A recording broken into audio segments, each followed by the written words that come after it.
Okay, this is Moshe coming to you from Israel in the Galilee. Today is the 23rd of January. It's 9:43 in the morning here in Holy Land time, as we like to call it. But Israel's not very holy today. 58 degrees, so it's cold. Rain is likely for a few, well, not that likely, 30-40% from 11 to 2 o'clock, and then we'll have some sun. So your prayers, I think, have been heard about the rain. And then in the evening, the afternoon, the evening will be okay. Tomorrow, slightly lower chance of rain, down from 70% today to 60%. Thursday, the same. Friday, 80%, and then Saturday, nicer day, and then Sunday, 40% chance of rain. Monday, Tuesday, 30-40%. So it looks like we're in for some really bad winter weather. Now, the thing with Israel is that when it rains, it's cold, and it doesn't feel 55-60 degrees in New York. We would walk around with a light jacket. Here it's like I went outside, I'm wearing a t-shirt, a thermal Carhartt shirt, which is effective, a heavy duty Carhartt sweatshirt, and then I don't know what you call it, a polyester fleece jacket over all that with a hat. And I'm sitting outside and I'm cold and my hands are going numb. You know, it's just cold and damp and terrible, and the houses are colder than the street. So that's what's going on here. So please pray we don't get that much rain. It doesn't look like we're going to be rained on every day, all day, which is good for me. Anyway, probably put my computer glasses on. Should put them on, I guess. Spend so much time in front of the screen with the Bible studies and the current events. It takes its toll on the old man eyes. Okay. So what we're going to cover today is we're going to see in Zechariah the destruction of Lebanon. Yeah. And I'm going to give you an update on current events with Lebanon and Hamas and the Houthis. And we're going to explore the possibility of, and I'm not sure about this, I'm wondering about it, so pray I get it right. Is it possible that the one called Elijah also was Joshua the high priest? This is an interesting thing. I don't know the correct answer yet, but I pray B'Shem Yeshua HaMashiach we get it during the broadcast, one way or the other. It's a very interesting concept, and I'm going to show it to you. Now, the book of Zechariah is a fantastic source of end times pertaining to us in these days, right now, okay? Fantastic, okay? It really is. And I'm going to take you through, hopefully, I don't know if I'm going to go through Zechariah 12 and 13 and 14 because we know about that, but I'm going to start in 1 and work through Zechariah. All right, so I got to do a little bit of housekeeping in the chat.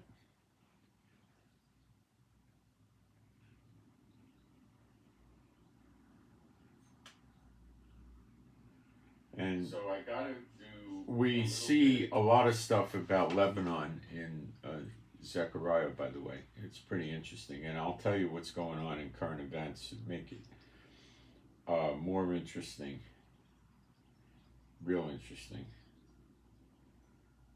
extremely interesting. I made my point.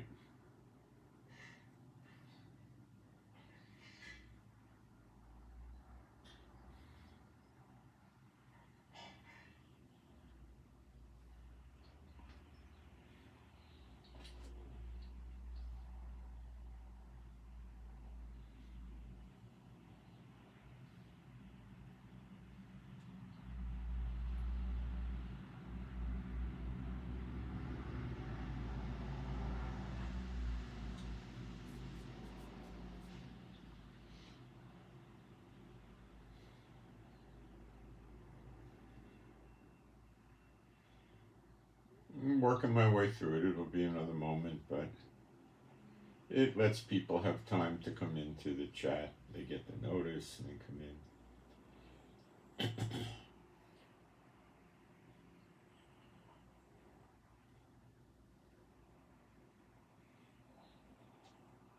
Okay, and almost there. Almost.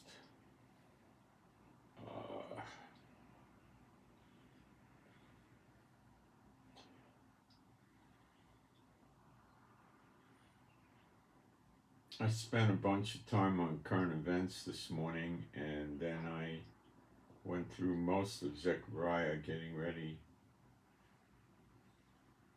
And I saw a bunch of interesting things, believe me.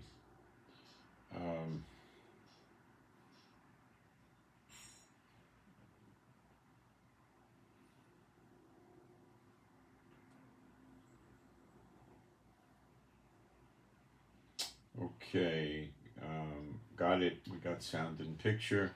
And let's do our praise, being a Bible-believing site. There is no God like Jehovah. There is no God like Jehovah. There is no God like Jehovah. There is no God like Jehovah. There is no God like Jehovah. There is no God like Jehovah. There is no God like Jehovah. There is no Messiah like Yeshua. There is no Messiah like Yeshua. There is no Messiah like Yeshua. There is no Messiah like Yeshua. There is no Messiah like Yeshua. There is no Messiah like Yeshua. There is no Messiah like Yeshua. All right, current events, the intel for the preppers, the survivalists, the militia types, and so forth. A peace plan has been thrown out to Hamas in Gaza by Biden, mostly, his administration, I should say, through Qatar or Qatar, however you want to pronounce it, who is negotiating for Hamas. Because Hamas thinks they're too good to talk to America or Israel directly, so it usually goes through Qatar or Egypt. All right. The plan runs like this: a 60-day ceasefire in return for a gradual returning of the hostages. So there would probably be every 2 weeks or something a return of some hostages. Now, as far as I know, Hamas has not given a list of the names of the hostages, nor have they given a count as to how many hostages they have. The thought is it might be 136, but I don't think this is a realistic figure of live hostages. What the number is, I don't know. And the reason Hamas may be making ridiculous demands to Israel for the hostages is because they have none, or they have 5 or 10, which could cause Israel to enhance the attacks on Hamas.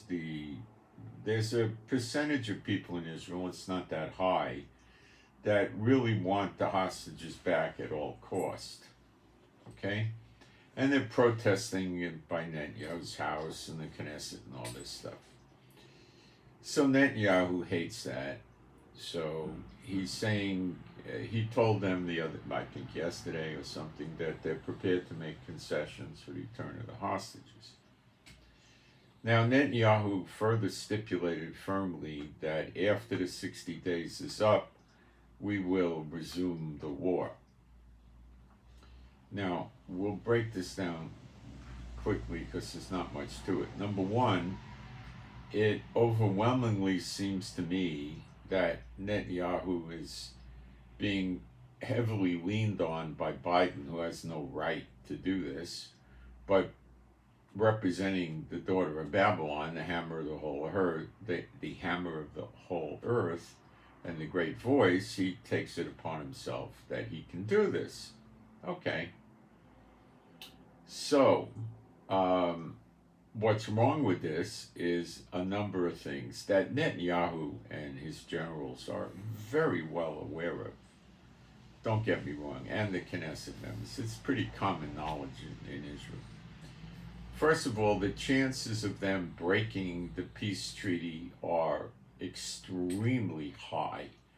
They, as far as I can recall, they break every ceasefire and peace treaty. Sometimes it takes longer than others.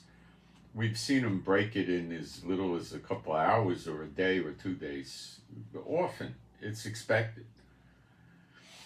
So if this is entered into, there's probably a 90% or a 95% chance that it wouldn't last anywhere near that long. Okay? Second, everybody in Israel knows if you give them 60 days, they're going to accumulate 5 to 10,000 missiles or rockets, whatever you want to call them, plus other weapons. Okay?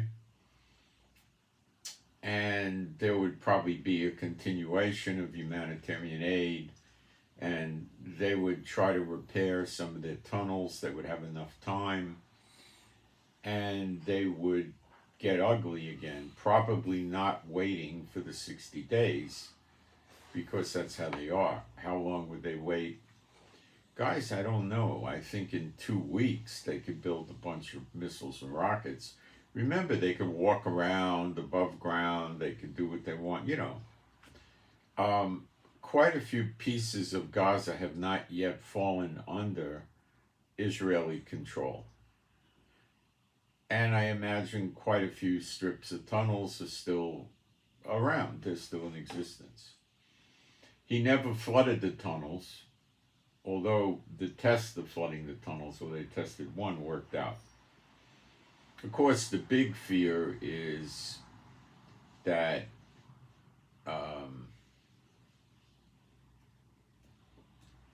they would flood the hostages in the tunnels as well, although we have to ask ourselves what hostages at this point. You know, it's over 100 days already.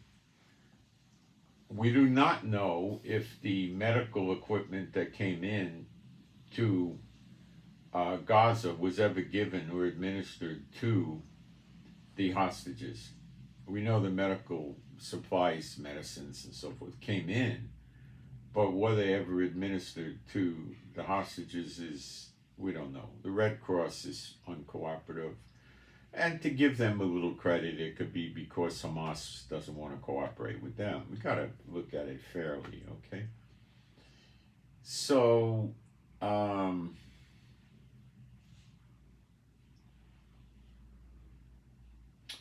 one good reason why they're not allowing the Red Cross to administer the medicines or speak to and see the hostages is because there may not be any hostages left, or there may be just a handful, or they may be in deplorable conditions, or they'll talk to the Red Cross about constantly being raped. They've raped men too, by the way.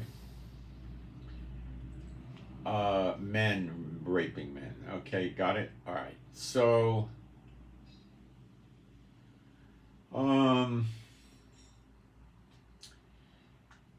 Hamas is not, what Hamas wants is this. They want a complete end of the war. Okay? They will give the hostages for that. Okay? They want all the troops removed in and around Gaza.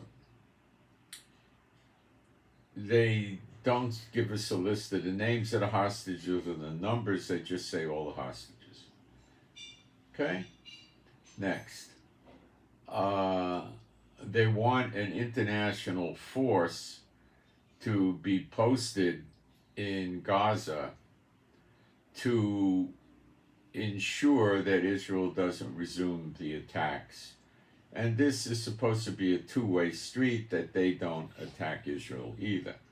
Now, we know the UN troops are in Lebanon and have done absolutely nothing to stop Hezbollah from attacking Israel. They're there, and some of these rocket launches were within 25 meters of where the UN troops are. So they were using the UN troops as human barriers. So it's ridiculous, okay? Now, Hezbollah and Hamas and the Houthis all operate the same, like the Iraqi and Syrian Muslim militias that are fanatics. It's the same. So, it doesn't get Hamas anywhere. They seem to feel they have leverage with the hostages, which they do. That's the only leverage they got. They keep trying to shoot missiles at Israel, but the amount of missiles that are going out is drastically reduced. Drastically. The reason they're able to shoot barrages of missiles every now and then is because Israel does not have full, complete control over all of Gaza. So the chances of this being agreed to, seems to me not high at all, quite low. And it seems to me Netanyahu knows this. In the event it does get accepted by Hamas, America's committed to going through, Israel's committed to going through with it. This is Biden wanting to make sure nobody wins the war, okay? Especially Israel. Doesn't want to see prophecy be fulfilled. So it's his doing, not Israel's. Netanyahu would never come up with some idiot thing like this. The reason I think Netanyahu went for it is twofold. Number one, the chances of Hamas agreeing to it are very low, because at the end of 60 days, they're right back where they started. Now, this is the piece of the puzzle that nobody ever wants to talk about. All these weapons, supplies, concrete, steel beams, all this stuff is coming in not through the ocean. It's not, because Israel's Navy patrols, it's not coming through from the north by Ashdod and Ashkelon. It's not coming through the east. It's coming through the south, which connects to Egypt. And we're told they have tunnels into Egypt that they use to bring these supplies in with. Now, let's talk about it. If you think these tunnels go 5 miles into Egypt, you're mistaken. They probably go 100, 200, 300 meters, something like that, okay? And Egypt is looking the other way. So Egypt is extremely complicit in this attack on Israel by letting this stuff get in. And Netanyahu has to know this, as do the generals, and there's no mention of it. Biden doesn't talk about it. You see, all the nations of the world are interested in the annihilation and destruction of Israel, or at the very least, the Jews leaving Israel, at the very least. An annihilation is more like what Satan wants, and that's what they want, because that's their God. So, what is happening is very unusual. If it gets accepted, what Netanyahu do is pull a lot of troops from Gaza and send them up to Lebanon, which will make us have more force and vigor to attack Lebanon with. Now, he can withdraw the troops from inside Gaza, but he'd have to leave thousands of troops around the borders of Gaza, which doesn't mean to stop infiltration. So that doesn't mean that you're talking 25,000 troops. I expect they would refurbish the outposts that have been destroyed. They would make sure the sensors and the cameras are working, and they'd probably be looking at, unless Netanyahu's doing a setup on Israel, they're probably looking at 3,000 to 5,000 troops, maybe 8,000, something like that, to keep a tight control over infiltrations from the border, okay? It wouldn't take that many, okay? Because they're not coming with an army. They're not coming with air support. naval support, and tanks and armored personnel carriers. All this stuff is missing, so it doesn't take that many. They would probably have the troops in numerous outposts. They would patrol with drones. They would have a bunch of tanks. I don't know how many. I'd say at least 100. And armored personnel carriers, Humvees, and things like this. And that would probably be sufficient to stop infiltrators, because they're not an army. They're coming in with, rifles and shoulder-fired weapons. And there would also be iron domes, and there would be provisions to protect against paraglider entry, which the soldiers could do. Paragliders can be shot down. Now, there's a couple of lunatics on YouTube that take paragliders up to 10,000 feet, and they show you the altimeter, and they're that high. Now, these are people with a death wish. Okay? That's it. Paraglider is meant to go a few hundred feet up and that type of thing, maybe 2,000. You don't try to take, paragliders up that high. It's insane. Plus the oxygen. At 10,000 feet, that's when the pilots in World War II had to put their oxygen mask on and breathe oxygen. The air gets thin. So these are, one or two people did this, and they're death wish people. They're stupid. The other thing is, the smart people that do paragliders, if there is such a thing, you carry a parachute with them, because the paraglider can get caught in air currents and drafts, and the parachute could be collapsed or twisted or turned or inverted, whatever. And then they start coming down like a rock. So if they're 300-400 feet up, they're not going to have an ability to parachute out. But if, let's say, they're 2,000, 3,000, 4,000 feet up, they would have enough time to just unbuckle the paraglider, fall off the seat, pull the ripcord, parachute opens, and they come down. Now, these people are probably, some of them are skilled parachutists. They may have had 10, 20, 30 jumps. And some probably didn't have any, but the odds of them making it with a parachute are reasonably good. They probably would know how to steer the parachute because they're used to the paraglider. So they would probably be okay, all right?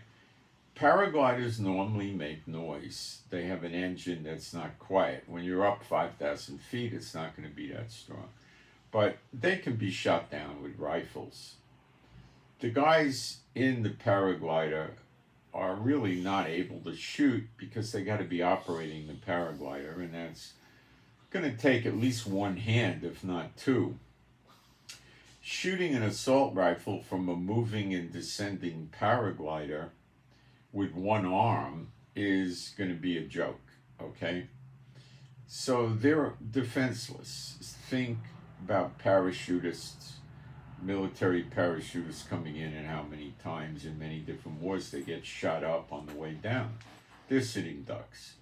Now, if they come in at night, well, then they're harder to hit, but they're probably going to get picked up on the radar. If we pick up drones, we'll pick up a paraglider. It's a substantial parachute with a motor.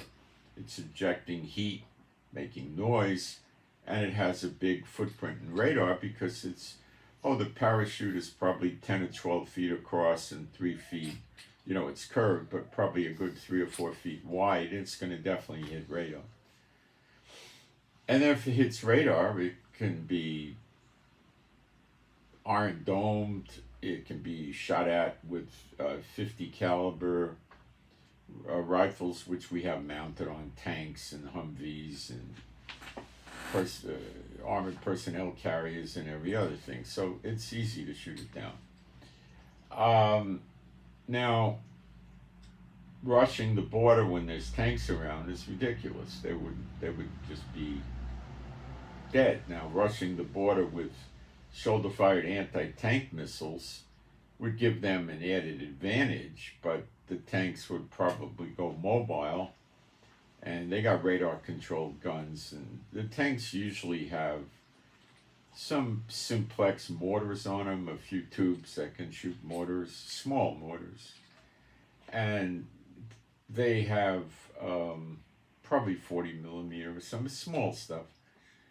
Maybe it's a 1 pound or a 1 kilo explosive, but it's anti-personnel capable. Israel could also lay mines, but I doubt they'll do that. They might. I don't know. The tanks have 2 machine guns. One is usually a 30 caliber, which is anti-personnel, and a 50 caliber, which you would use on buildings and vehicles.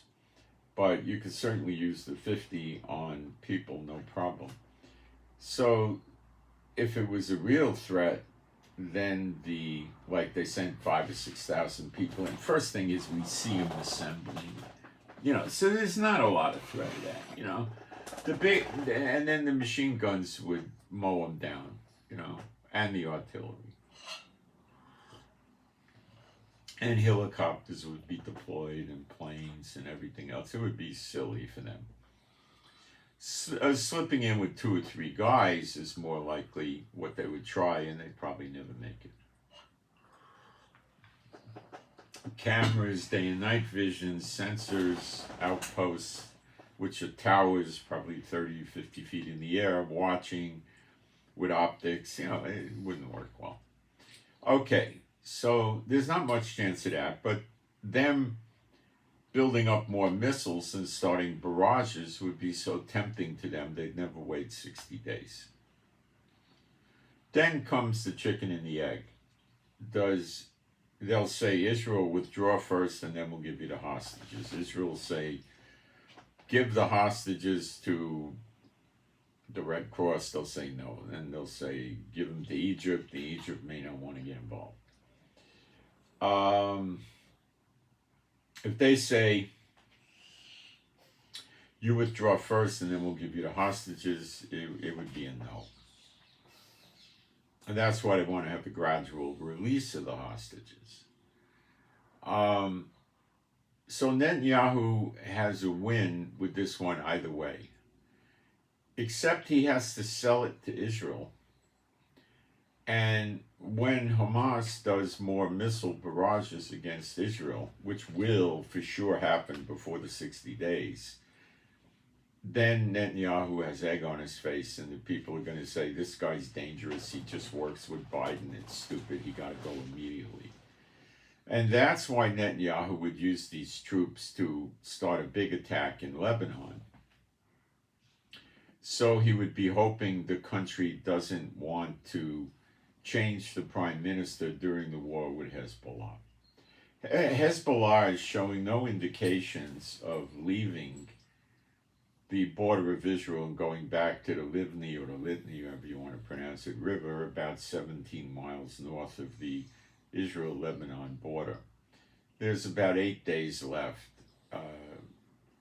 until they do a big attack. Israel does a big attack on Lebanon. So this is Biden, okay, with this moronic thing. And I think probably Netanyahu knows this thing is never going to get legs and go anywhere. So he's going along with it to make Biden happy. It probably is never going to take off. Okay?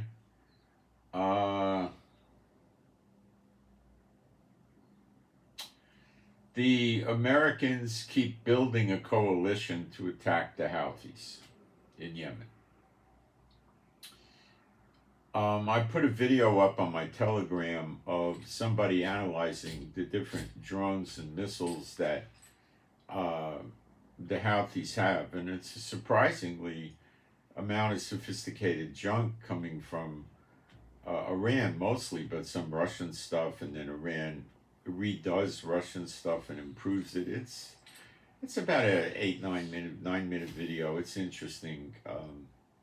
And they keep shooting at ships, and they're expanding to attacking the Aden waters, which is south of Yemen and the Red Sea, which is west of Yemen. America and UK keep doing attacks with missiles. They're not doing any good. Okay, it won't work. If you start seeing America and the UK putting out 800 missiles and bombs a day, they're going to interfere with the Houthis, and they'll just bounce back 1 or 2, 3 days later. That's all that's going to happen. And as I told you, the Iranian warship in the Red Sea is probably finding targets for the Houthis with their radar, because a lot of the Houthi radar got destroyed. You can't have underground radar.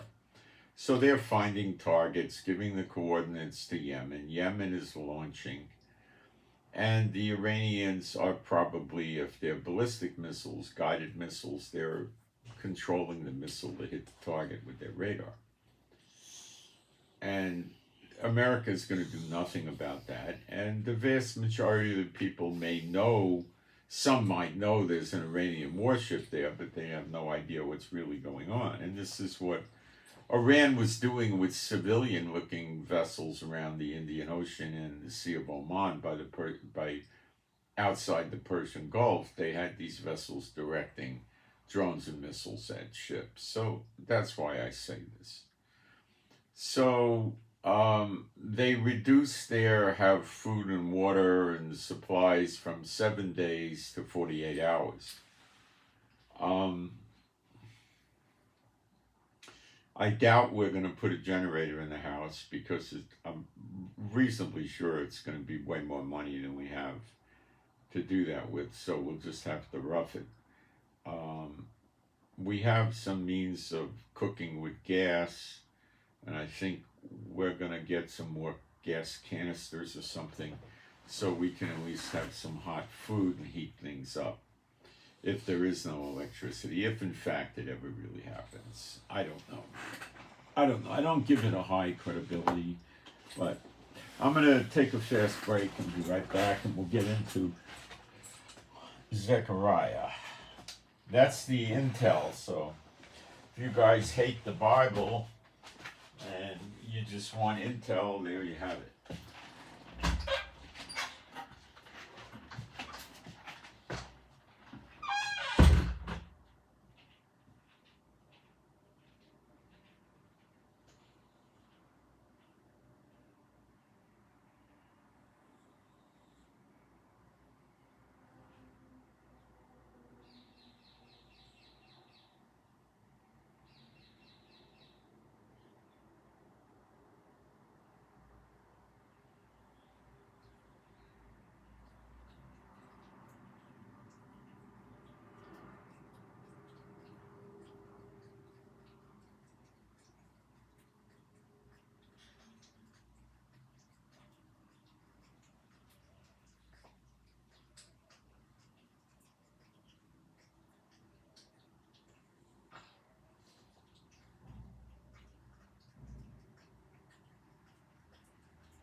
Trump's doing pretty good.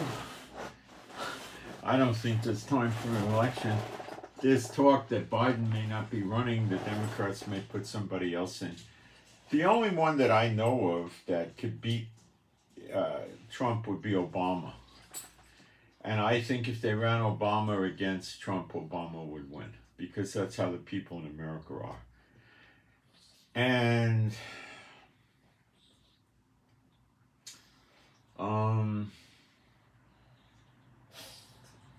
they'd have to get the Congress to, I think, by 75% or 2/3, make a constitutional amendment allowing him, a president, to run for a third or fourth term.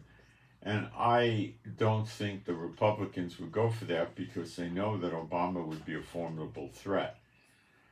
If it did happen, it just means that Congress is, siding against the United States or something. I don't think it'll happen. I don't think so. I think you got Biden. They never said he won't run. DeSantis is out, and I'm sure Nikki Haley will resign out pretty soon. And Trump is saying that he has like 3 candidates for vice president: Nikki Haley, Tucker Carlson, I think his name is, a Fox News talking head, and some other guy whose name I can't pronounce. I have no idea what it will. I don't put a lot of energy into Trump, because I don't think prophetic time for America will allow for another presidential election. I'm rather sure on that. Okay.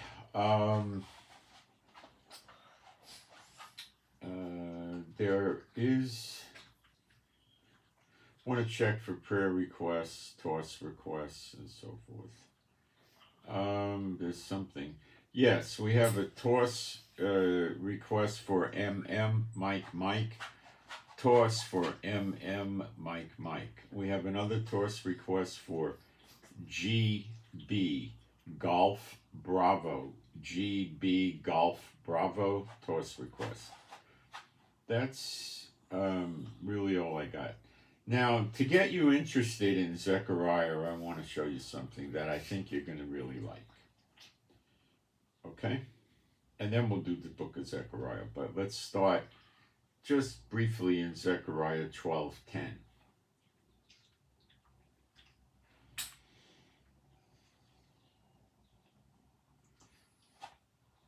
And I will pour upon the house of David and upon the inhabitants of Jerusalem. So we don't see any sign of the 10 tribes being here. So it's now, type of thing these days.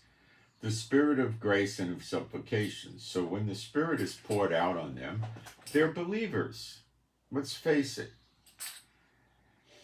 And they shall look upon me whom they have pierced, and they shall mourn for him as one mourneth for only, and shall be in bitterness for him as one that is in bitterness for firstborn. Well, it's obviously Yeshua. And the church people will tell you this was fulfilled when Yeshua was crucified, because people looked on him. Well, that's fairly absurd reasoning. But the people that go to the churches are usually in the dark enough to believe this. Because before this happens, there's an outpouring of the Spirit on them.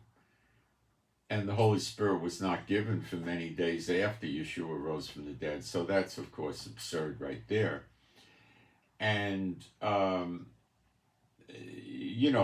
mourning for Yeshua, for killing Yeshua, did that happen at the time Yeshua was killed? Of course.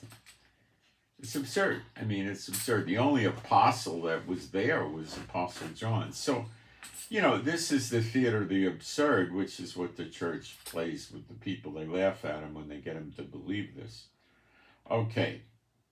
They shall look upon me whom they have pierced. Now, what you really need to learn here is the word me. Okay?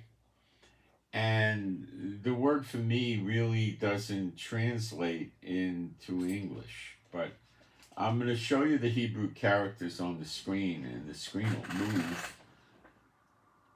Hopefully you can see it. It's Aleph Tor. Aleph Tor. Aleph Tor. Aleph is the first letter of the Hebrew alphabet. Tor is the last. This is saying directly, they shall look upon me, but it's not exactly me. It's Aleph Tor Et.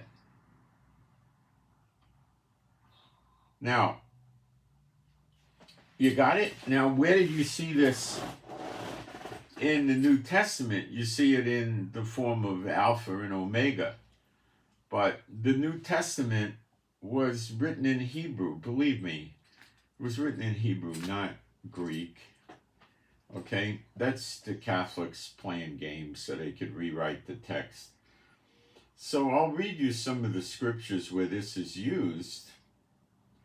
But when you look at the Hebrew New Testament by Salkinson, what they did is they took the Greek words from the New Testament. They used the Septuagint, which was written many years before Yeshua's ministry on earth, where they translated the Old Testament into Greek. So they find the same Greek word in the Septuagint and then look in the Hebrew Old Testament, the real Old Testament, to see what Hebrew word the Greek replaced. Okay? Tedious, but very effective. And that results into saying Aleph Tor in the New Testament. In the real New Testament, it would be Hebrew. So I'll read you some of the verses where this is appearing. Revelation 1:8. Told you you'd like this. Revelation 1:8. Of course, it debunks what the rabbis talk about with this and so on. I am Alpha and Omega, the beginning and the end and the ending, saith Jehovah, which is and which was and which is to come, the Almighty.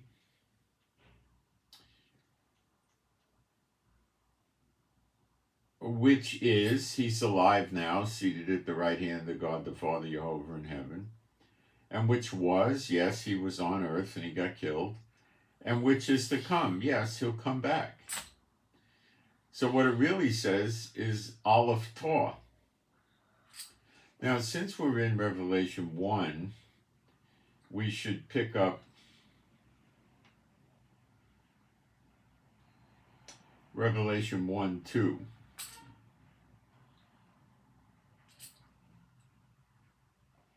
No, it's not 1:2. Let me find where it is. Hold on.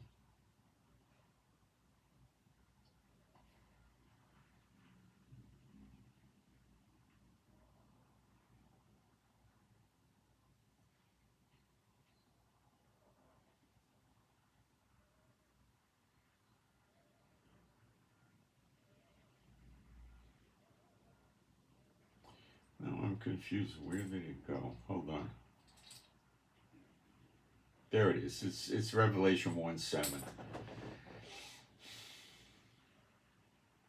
Which is right before Revelation 1:8. So there's a direct tie to Zechariah 12. Okay, and I'll read it here.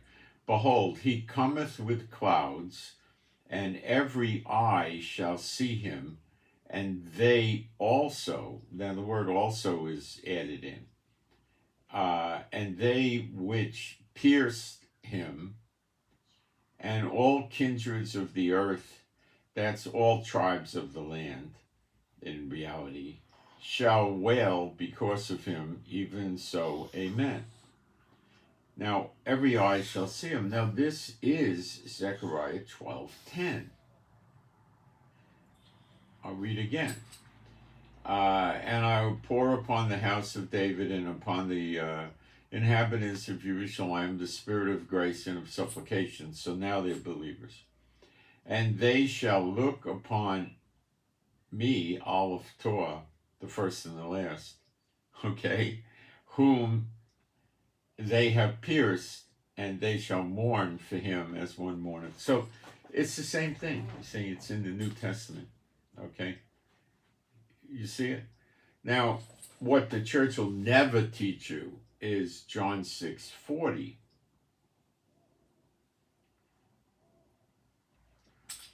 And this is the will of him that sent me. So this is Jehovah's will, that everyone which seeth the Son, well, we see that in Zechariah 12. They seeth the Son in the clouds, seated on the right hand of power, as the lightning from the east to the west.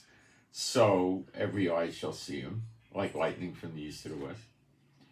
And believeth on him. Well, they believe on him because the Spirit was poured out on him just before he appears, may have everlasting life. They get it right then and there, as I've been telling you. Okay? And then it says, and I will raise him up at the last day. Well, you see, they don't want to talk about this for a lot of reasons. They want you believing the church has all the good things and Israel gets all the bad things. But it says they get raised up at the last day. Now you read the preceding verse, and this is the Father's will, which hath sent me, that of all which he hath given me I shall lose nothing, but should raise him up at the last day. So at the last day is the rapture. There are no multiple raptures. It's very clear here. Everybody goes up on the same day, the last day. So pre-trib, mid-trib, post-trib are all wrong. There is no left behind rapture. When is the last day? Simply put, there are no more days. That's after the millennium, when Satan's released. Read Revelation 20, after the 1,000 years are expired or up. He's released and gathers the nations as the sand of the sea to surround Jerusalem and New Jerusalem. Father God burns the whole universe up and comes down, and we meet him in the air and go up on clouds to heaven to be with him for eternity. Why do you meet him in the air? There's nothing left to stand on. The wicked are burned up. It's the harvest, the final harvest. The wheat is gathered into his barn, in this case up in the third heaven, and the chaff is burned up, like on the threshing floor. They take the chaff, the junk, and burn it up. Now that's your Bible talking. Now you want to listen to Pastor Bob, or even worse, Pastor Mary, in some big building, I can't help you. All right. So now let's go through Zechariah. First, I'll take a peek at the chat.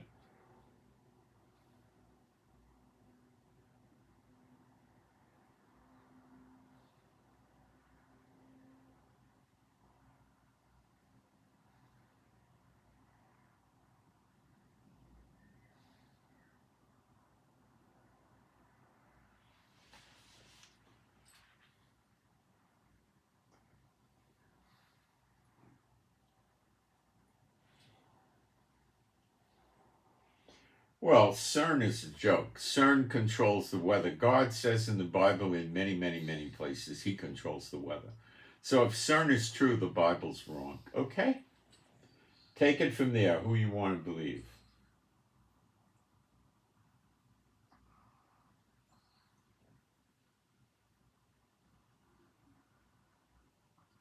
All right, let's go into Zechariah 1. Zechariah is extremely rich. Pray I have the strength and endurance to get through this, okay? Please. In the 8th month, in the 2nd year of Darius, so they were already back from Babylon, came the word of Jehovah unto Zechariah, the son of Berechiah, the son of Iddo, the prophet, saying, Jehovah hath been sore displeased with your fathers. Therefore say thou unto them, thus saith Jehovah of armies. It says hosts, it's armies really.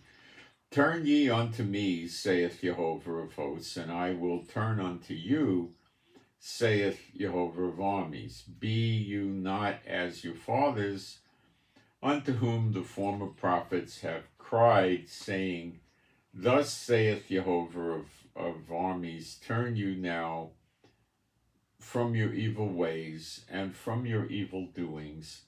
But they did not hear, nor hearken unto me, saith Jehovah. Your fathers, where are they? And the prophets, do they live forever?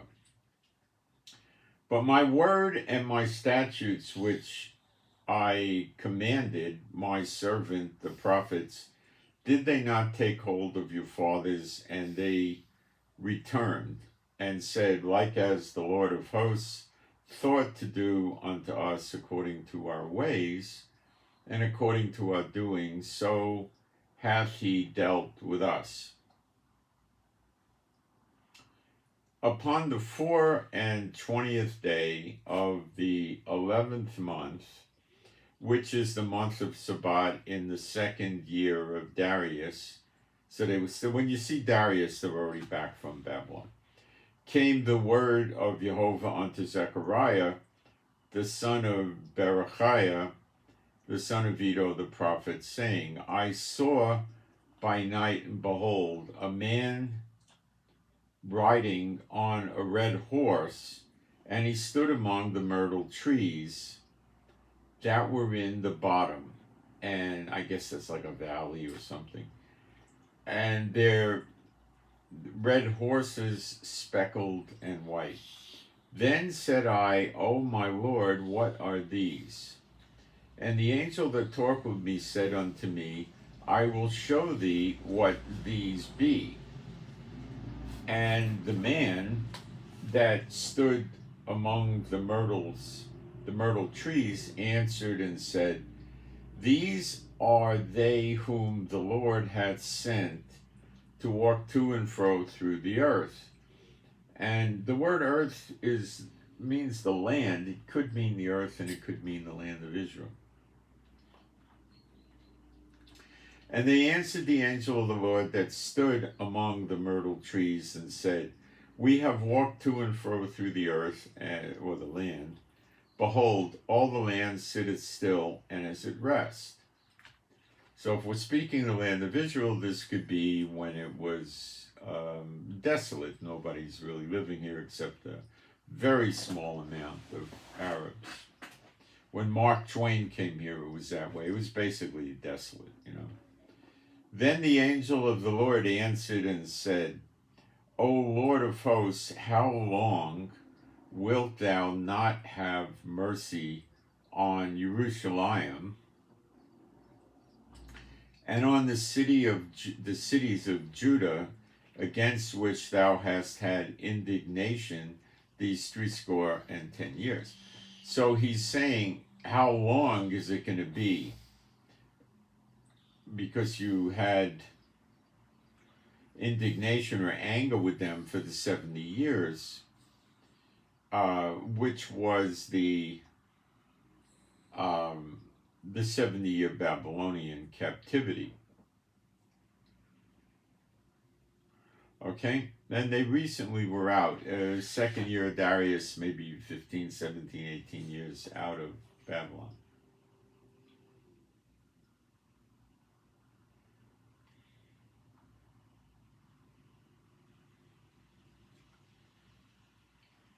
And he's referencing Jerusalem and Judah, which is the size of the land we basically have now. And when he says Judah, he could mean the tribe of Judah, which is really what's back here now. Judah consists of Levi and Judah. And sprinkled in, you're going to find a little bit of Benjamin, but not a significant amount.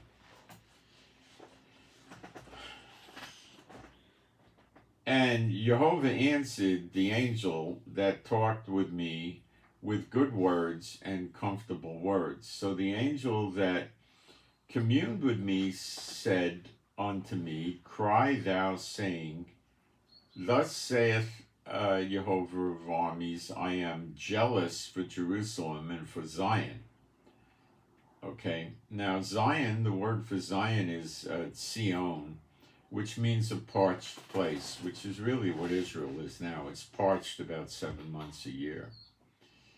With a great jealousy. That means Jehovah wants Israel back. And I am very sore displeased with the Goyim, the heathen, that are at ease, For I was but a little displeased, and they helped forward the affliction. So what he's saying is, for the 2,000-year punishment found in Hosea 6:1 and 2, the heathen knew that God turned Israel over to their enemies, and they took great advantage of it and became very cruel on them. Okay? And that's why he has a controversy with the nations over Zion. They don't think that these days are ever going to end, and therefore they become enemies of Jehovah because they're thwarting his plans to restore Israel. Therefore, thus saith Jehovah, I am returned to Jerusalem with mercies. Now, the returning to Jerusalem is, the word for returning is shub in Hebrew, and Strong's puts it in English how? Let's see.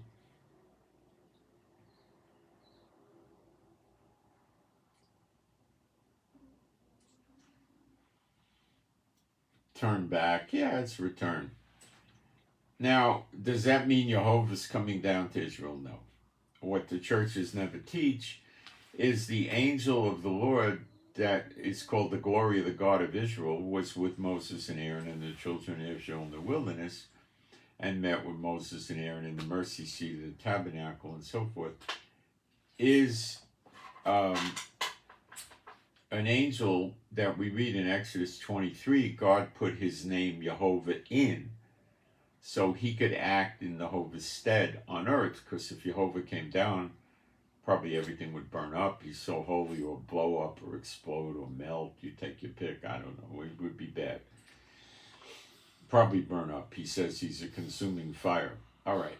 So that means he's giving us the reward, the glory of the God of Israel, which is most likely Michael. I don't see any way around that. I am returned to Jerusalem with mercies. My house shall be built in it. Now, the word built is not exactly built. It's banah. And how does Strong put this in English?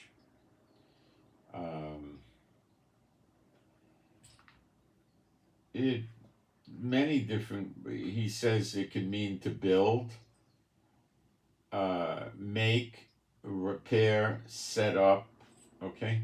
So the next temple, as I've taught many times based on the last 3 verses of Ezekiel 37, comes down from heaven. And that is not New Jerusalem. I know the difference. Okay. My house shall be, I think it really would say established, or, in it, saith Jehovah of armies, and a line shall be stretched forth upon Jerusalem. Cry yet, saying, thus saith Jehovah of armies, my cities through prosperity, and it means prosperity, shall yet be spread abroad. And the word for abroad means dispersed. It doesn't mean you're going to go overseas. And Jehovah shall yet comfort Zion, and shall yet choose Jerusalem. Okay? Then lifted I up mine eyes, and saw, and behold, 4 horns, and said unto the angel that talked with me, what are these? And he answered, these are the horns which have scattered Judah and Israel and Jerusalem. So the horn is usually a kingdom or a nation, you could say, right? And since they scattered Judah and Israel and Jerusalem, it would be going back through history. We could speculate who these kingdoms are, but I mean, I don't specifically know,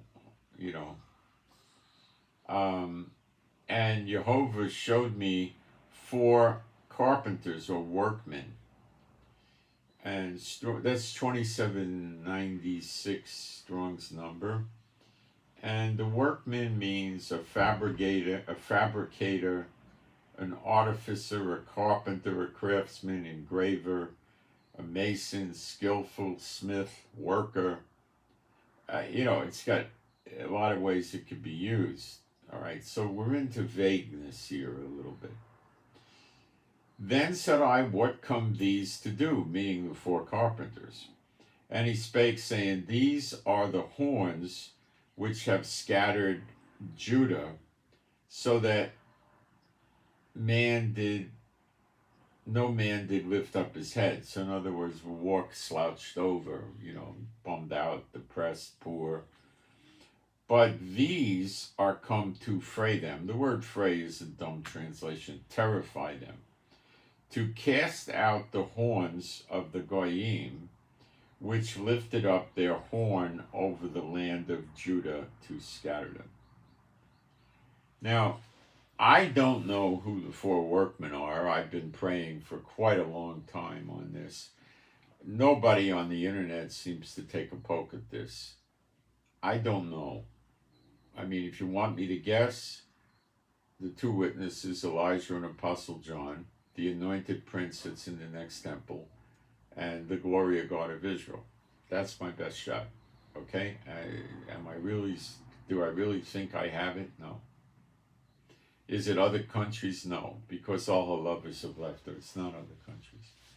All right, so let's move to 2, Zechariah 2. I lifted up my eyes again and looked, and behold, a man with a measuring line in his hand. Then said, whither goest thou? And he said unto me, to measure Jerusalem, and to see what is the breadth thereof, and what is the length thereof. And behold, the angel that talked with me went forth, and another angel went out to meet him, and said unto him, run and speak to this young man, saying, Jerusalem shall be inhabited as towns without walls.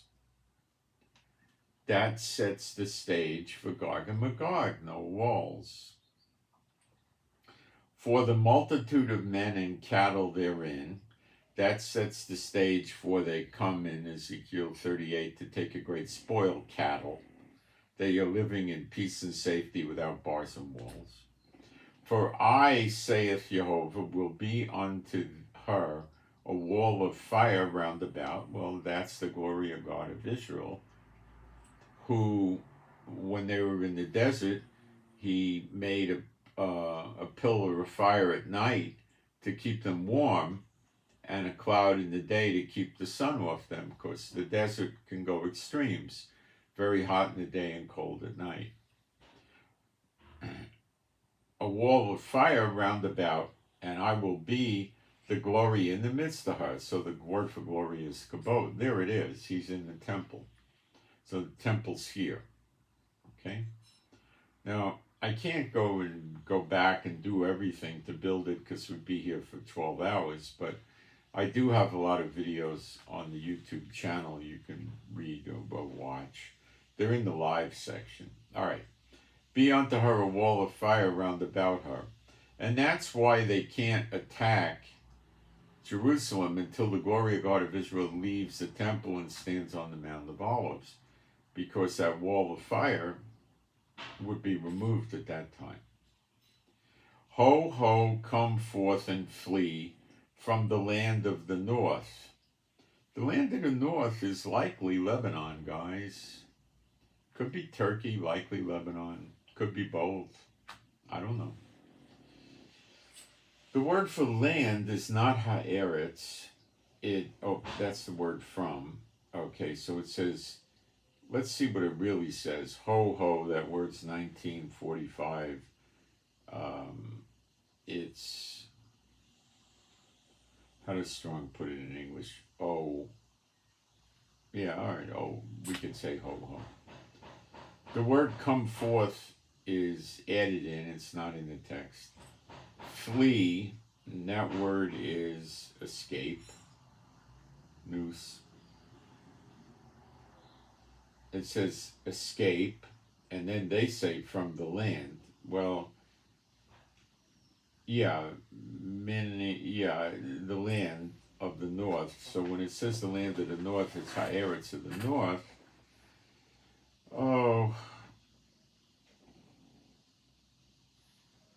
it could be, like I said, North Israel or Lebanon, or um, it could be Lebanese attack and people from the north are fleeing, but that's about 80,000 people right now are in, so to speak, captivity inside Israel, which isn't real captivity, because they had to evacuate from all the attacks from Hezbollah in Lebanon.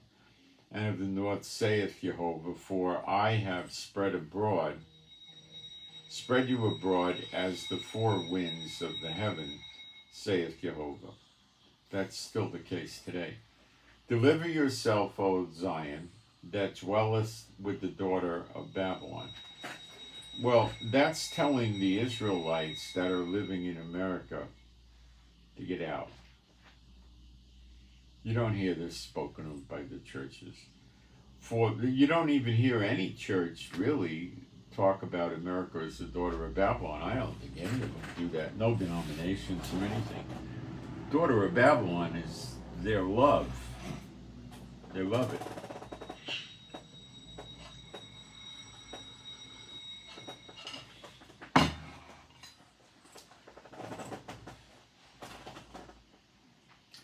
For thus saith Jehovah of hosts, after the glory, the kabod, hath he sent me unto the nations, the goyim, which spoiled you, for he that toucheth you touches the apple of his eye. So this is curse those that curse you, bless those that bless you. Basically, it's similar to that. For behold, I will shake my hand unto them, and they shall be a spoil to their servants. That means we spoil them. And you shall know that Jehovah of hosts hath sent me. Glory God of Israel, I assume. Sing and rejoice, O daughter of Zion. So we're the daughter of Zion, and America's the daughter of Babylon. Got it? I mean, you should, be able to see that. For lo, I come, and I will dwell in the midst of thee, saith Jehovah. Glory of God of Israel in the next temple.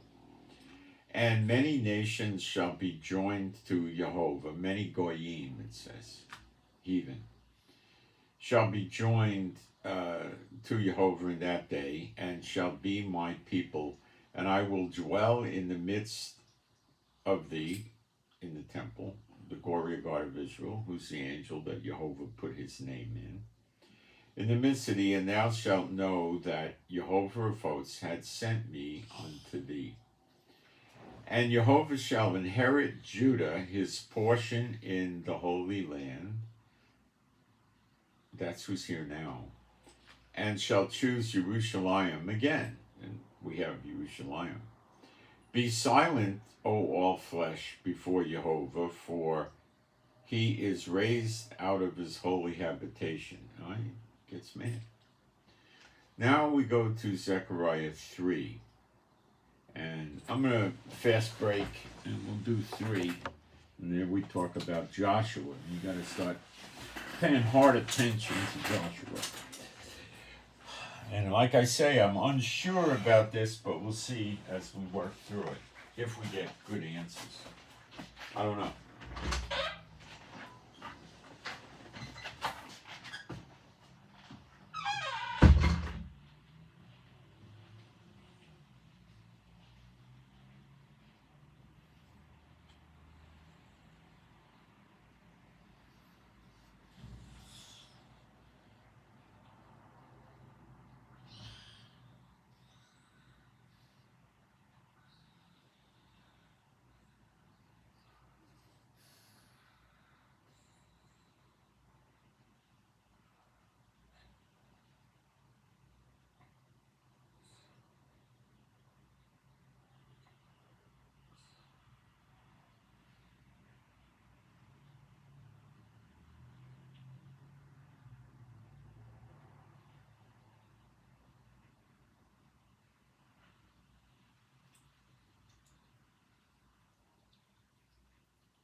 Okay, suppose I'll check the chat real quick, see if anything needs addressing, questions or whatever.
Okay, Zechariah 3. Zechariah Shalosh. And he showed me Joshua the high priest standing before the angel of Jehovah, and Satan standing at his right hand to resist him. I want to check something. Hang on. Be a moment, not long.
Okay.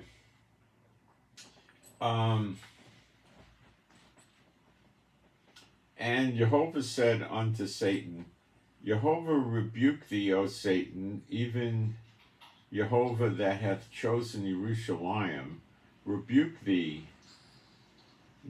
Is not this a brand plucked out of the fire? Now Joshua was clothed with filthy garments, and stood before the angel.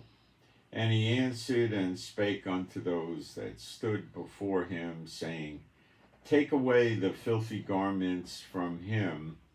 And unto him he said, Behold, I have caused thine iniquity to pass, that's the sin, lawlessness, to pass from thee.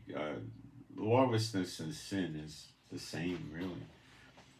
Very similar, And I will clothe thee with change of raiment. So someone posted in the chat, yeah, he's removed the sins. Of course he's right, that's what happened.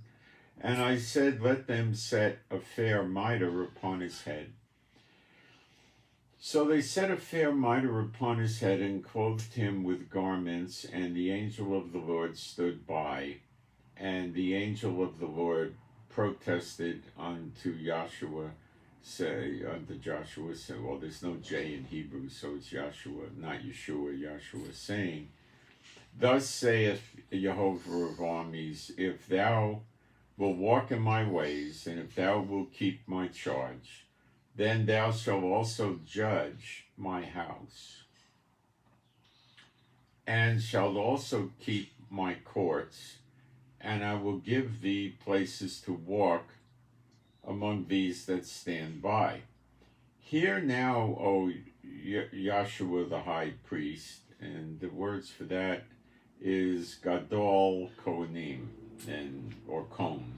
It means high priest. It means great priest. Thou and thy fellows that sit before thee, for they are men wondered at. For behold, I will bring forth my servant the branch, Yeshua. For behold, the stone that I have laid before Yahshua, upon the one stone shall be 7 eyes. Behold, I will engrave the graving thereof, saith Jehovah of armies, and I will remove the lawlessness of that land in one day. Well, that's taking us to the removing the lawlessness in one day. That's Jeremiah 30, the birth of a nation in one day. That's Zechariah 12:10. He pours the Spirit out on the house of David and the people in Jerusalem, and then they see the one whom they have pierced, and they have eternal life. As per John 6:40, they no longer have a flesh that wars against the Spirit. They don't sin anymore.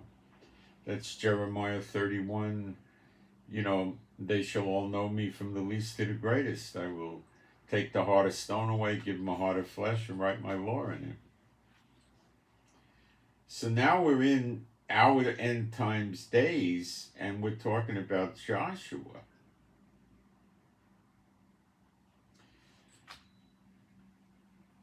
And the anointed prince in the temple would be from the line of David, and Joshua was not from the line of David. Joshua is a Cohen, as is Elijah. Elijah has to be a Cohen because in Malachi 3 he trains the Levites. So for lack of better English words, a Cohen is sort of like a super Levite. I mean, that's a stupid phraseology, but it gives you the idea. It's a high Levite.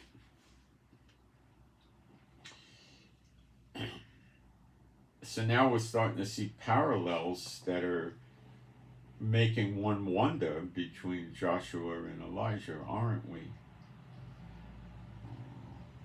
And what does it say is going to happen? For behold, the stone which I have laid before Joshua, upon one stone shall be 7 eyes. Behold, I will engrave the graving thereof, the stone, saith Jehovah of armies, and will remove the iniquity of that land in one day. That didn't happen in history that I'm aware of. In that day, saith Jehovah of armies, shall you call every man his neighbor under the vine and under the fig tree. Oh, that really wasn't going on, was it, in the past? I don't know for sure, but it sounds like future. Now we go to Zechariah 4. And the angel that talked with me came again and waked me as a man that, you see, Elijah, well, we'll go through that in a minute, that is waked out of his sleep, and said unto me, what seest thou? And I said, I have looked, and behold, a candlestick. Now, it doesn't say candlestick, it says menorah. A candlestick is a stick. A menorah is coming from the temple menorah. It's a 7 candlestick candelabra in English, okay?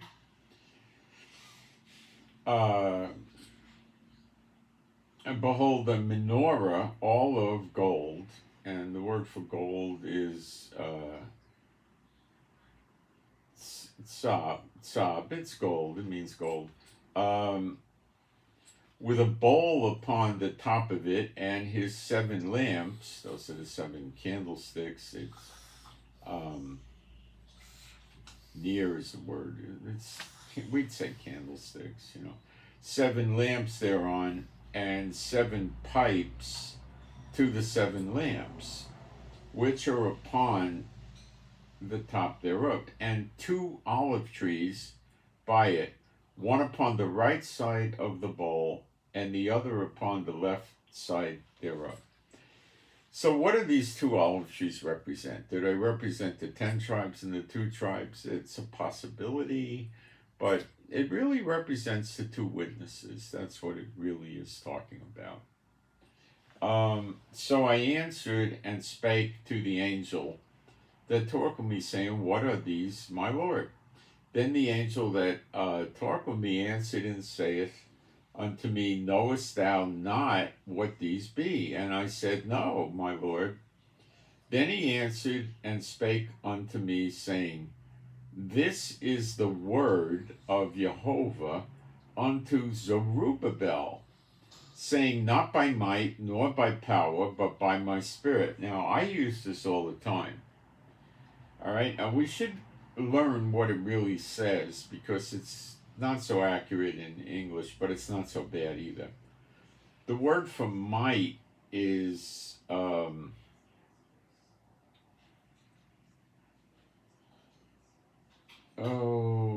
force of men.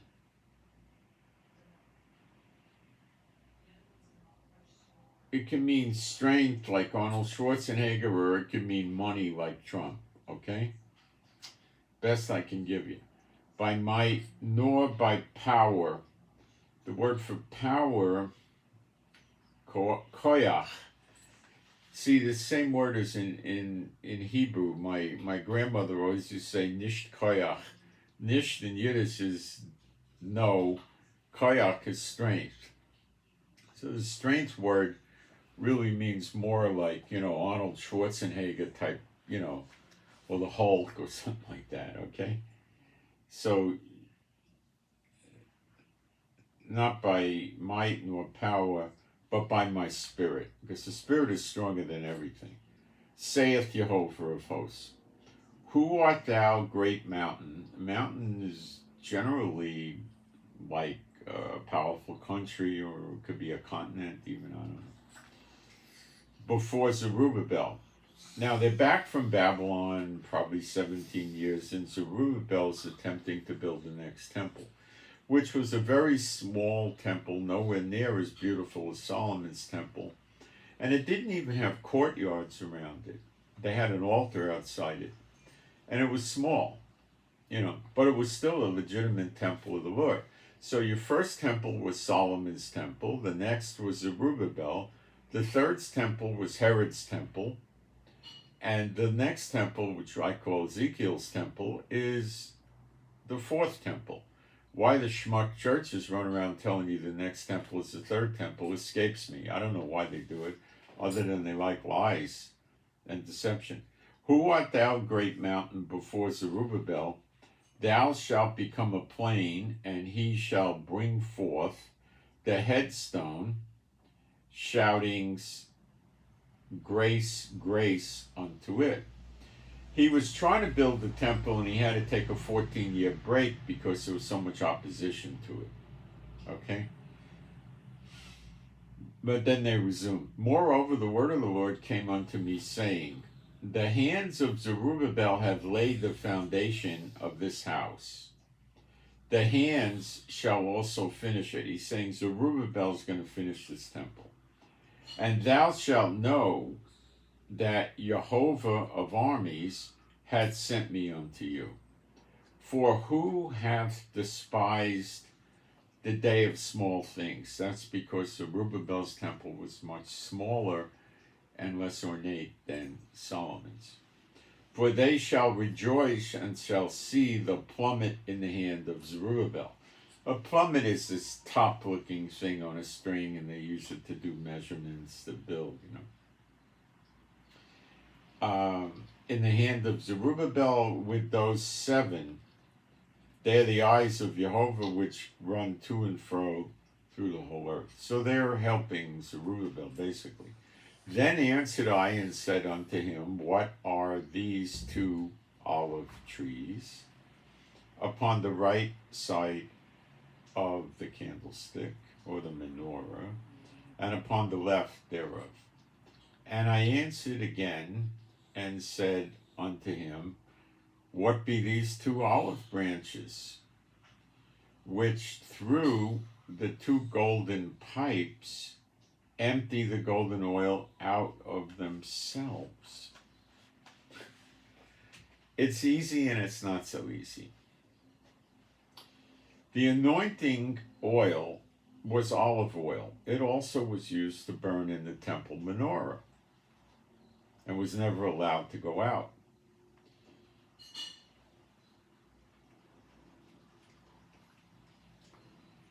The two golden pipes were transporting the oil from the olive tree into the candlesticks, the seven candlestick menorah, which according to Revelation 1 and 2 represents the seven churches, for lack of it's ecclesia, they're called out from among, but we'll say churches or congregations, okay?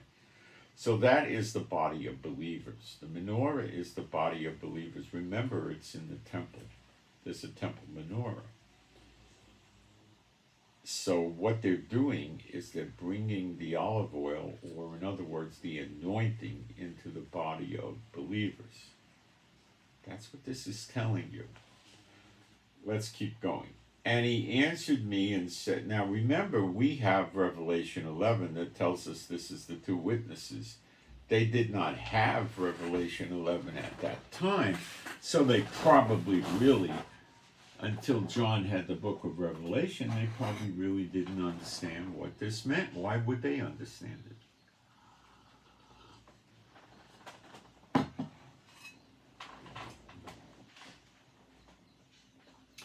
And he answered me and said, knowest thou not what these be? And I said, no, my Lord.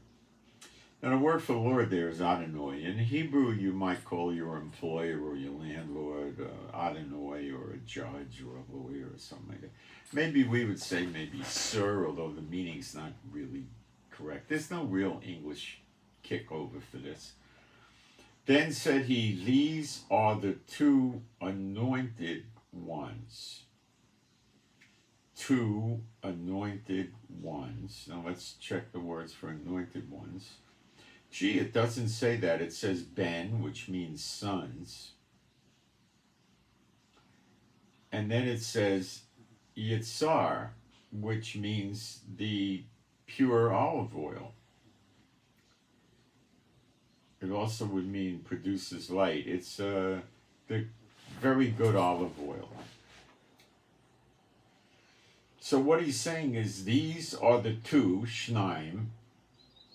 It doesn't say anointed ones, it says sons of the clarified oil. These are the two anointed sons. That's what it's saying. Now, what does the word Christ mean? Anointed. It comes from Christos in Latin, which comes from the Hebrew Mashiach, which means anointed. It's used, I think, 104 times in the Old Testament, perhaps 4 times referencing Yeshua. It means anointed. So this is a veiled way of saying these were his two anointed sons. Olive trees, candlesticks, pipes, menorahs don't have sons. Let's keep reading. These are the two anointed sons, or the sons of the clarified oil, that stand by the Lord of the whole earth. So they're standing by Jehovah. Now later on, we see Yeshua walking among these candlesticks in heaven. These are the two witnesses in heaven.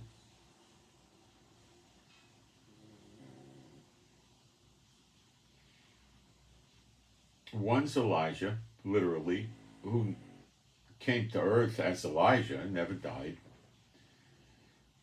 went up to heaven in a whirlwind. Now, he probably had eternal life. He was able to run great distances, outrun chariots. An angel woke him up and said, "Eat." Now, if an angel woke you up and had a fire and was making food for you, would you ever go back to sleep for maybe 2 or 3 days? You'd be so excited, right? He ate and he went right back to sleep. That's not normal. That's not normal. And the angel wakes him up again.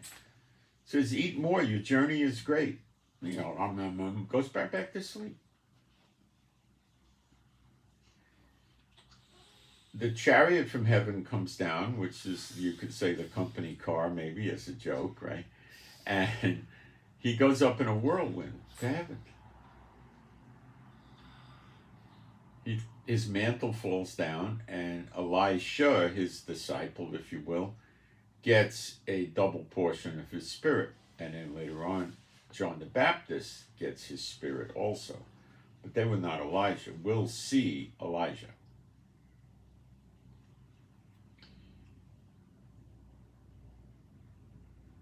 He comes first. And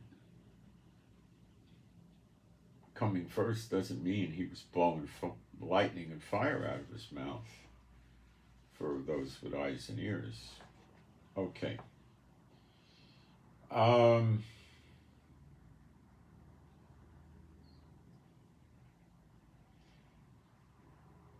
So God has a firstborn son named Yeshua. If God had no other sons, he wouldn't say firstborn, he would say my only son. But he does say that. No, he doesn't. He says my only begotten son, begotten from the Holy Spirit and a woman. These are his sons. And Revelation 11 tells us they're the two witnesses. Elijah never died. And Apostle John was standing around with the disciples, and Yeshua said, "There be some among you that shall not taste of death till they see the kingdom of God." Well, it says some. It really would be better translated someone or one. And that's Apostle John, the beloved, who Yeshua treated differently. See, the New Testament is basically what? It's the 4 books that the Gospels, they call it, that talk about what Yeshua did. And then it's a bunch of letters to the churches. But Apostle John, being a prophet and an apostle, which you could be, or he was an apostle and prophesying, but I call him a prophet. He wrote the book of Revelation, which he got from the Lord. The others didn't do that. Okay.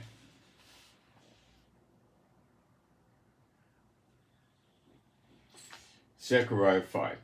Then I turned and lifted up my eyes and looked, and behold, a flying roll. And what are they calling a roll? A Megillah.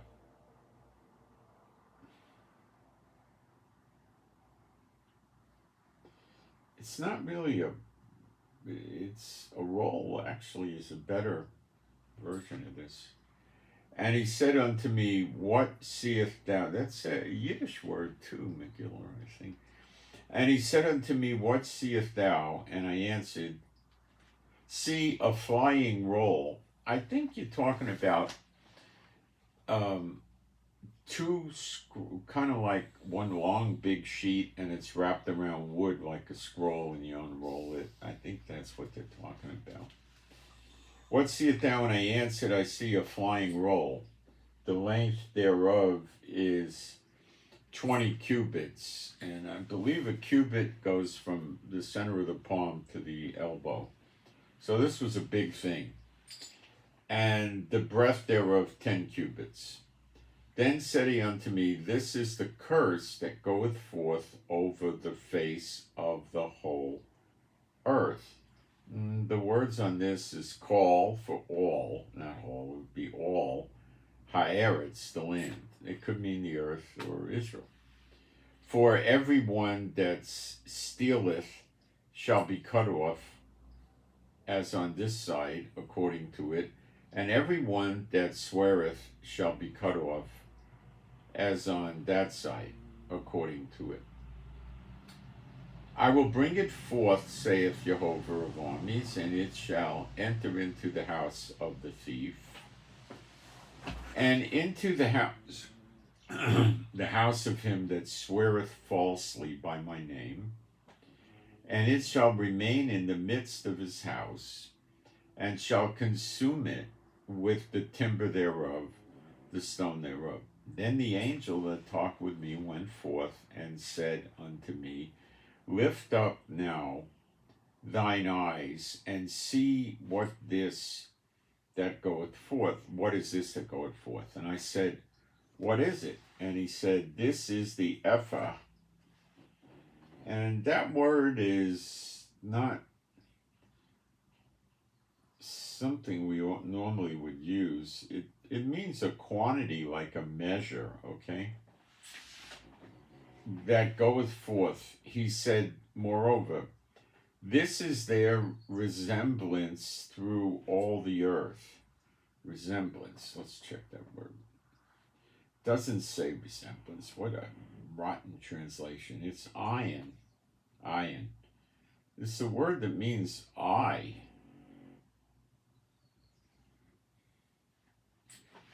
So he said, moreover, this is moreover, okay, what it really is saying, let me give you the exact meaning of this. It doesn't say he, it says Amar, speak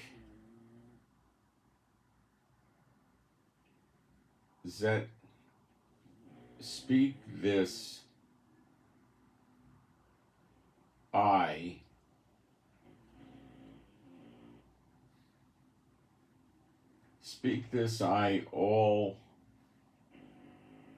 earth. He's saying speak this I in all the earth, or to all the earth, or it could be Haaretz or the earth. And behold, there was lifted up a talent of lead, and this is a woman that sitteth in the midst of the ephah. And he said, This is the wickedness, and cast it into the midst of the ephah, and he cast the weight of lead upon the mouth there, the opening of this container that would hold an ephah of some product, grain, probably something like that. Then, so an ephah we would maybe think of in terms as a liter or a pound or a kilo, I don't know, something like that. Then lifted up mine eyes and looked, and behold, there came out two women. Let's check the word.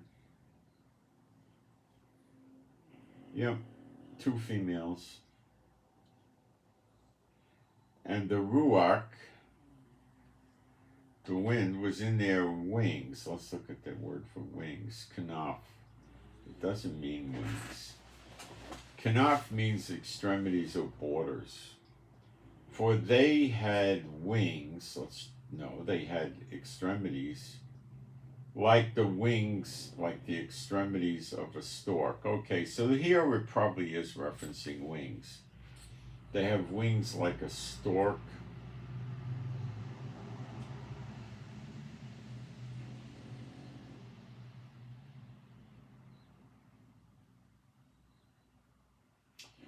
Yeah, it could be a stork. And they lifted up the ephah between the earth and the heaven. Now, I don't think these are angels. I don't know what they are. It could just be a vision, and it's just allegorically representing something.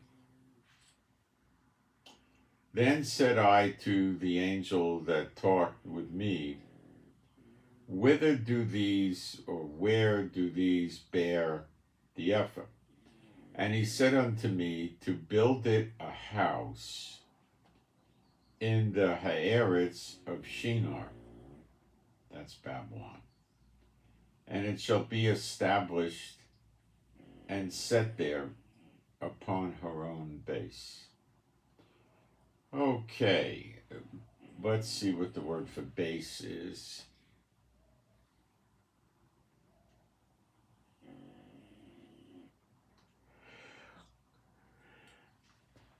More like a place. So they were already back from the Babylonian captivity. Cyrus took it over, so I think this is daughter of Babylon, America.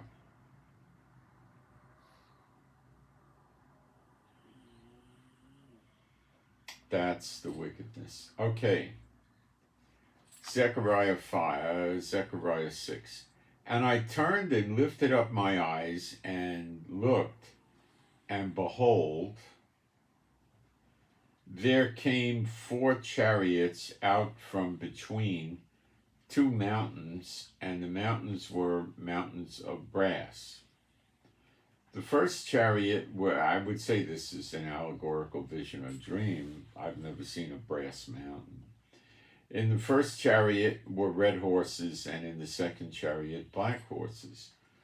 And the third chariot white horses, and the fourth chariot grizzled and bay horses. Grizzled is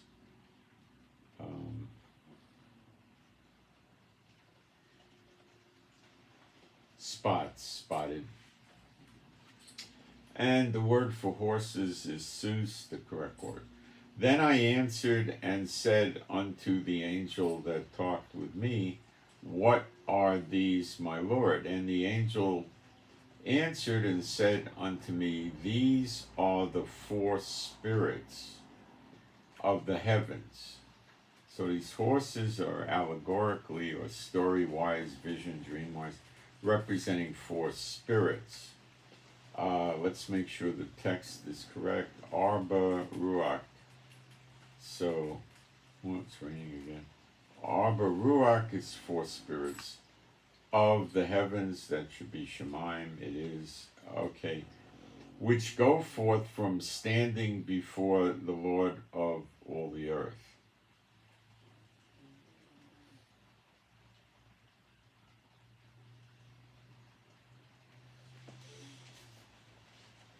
I'm trying to see how to pin this down here.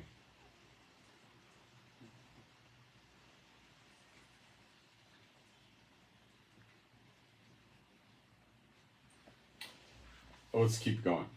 The black horses which are therein go forth unto the north country, and which could be Lebanon, and the white go forth after them, and the grizzled go forth towards the south country.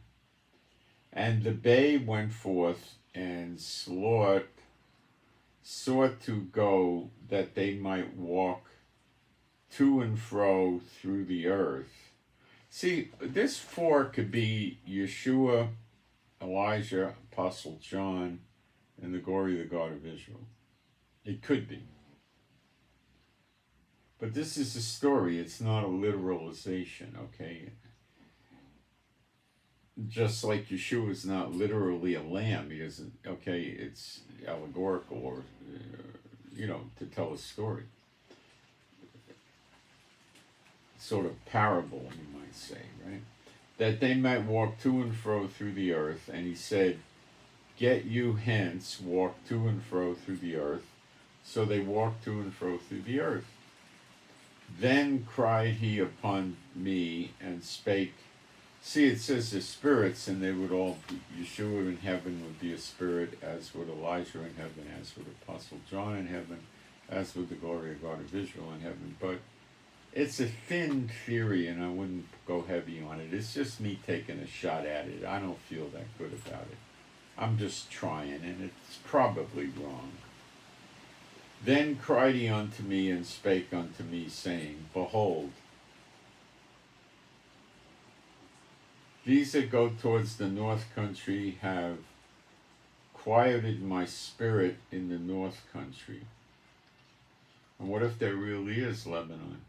And the word of Jehovah came unto me, saying, Take of them of the captivity, even of Heldai, of Tobiah, and of Jediah, which are come from Babylon, and come thou the same day, and go into the house of Josiah, the son of Zephaniah. Then take silver and gold, and make crowns, and set them on the head of Joshua, the son of Josedek, the high priest.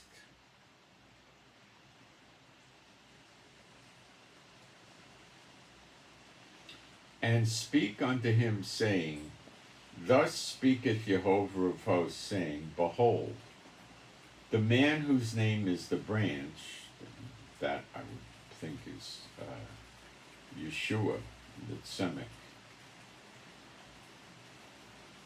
There's a shopping center near here called Tzemach.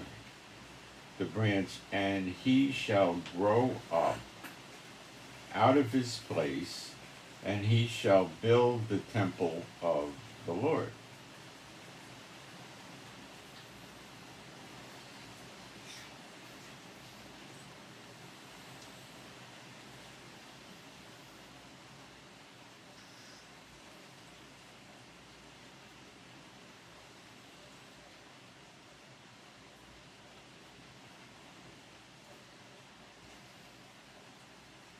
It doesn't say Mishkan or Mikdash. It's a different word that's rarely ever used for temple. So it could mean sort of like a house of Jehovah. Could be New Jerusalem. He goes to get a place for us, right? Even he shall build the temple of the Lord. Again, it's not the Mikdash or Mishkan, nor is it the bite for the house. And he shall bear the glory, and the word for glory here is not kabod, it's hod, the majesty, and shall sit and rule upon his throne, and he shall be a priest upon his throne.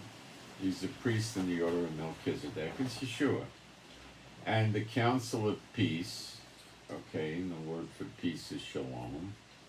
I send my shalom to you, Yeshua said a lot, shall be between them both. Well, that's, in New Jerusalem sits the glory of God of Israel and Yeshua next to each other. So I imagine that's where we're going with this. And the crowns shall be to Helam and to Tobiah and to Yediah and to Ken, the son of Zephaniah, for a memorial in the temple of Jehovah. And they that are far off,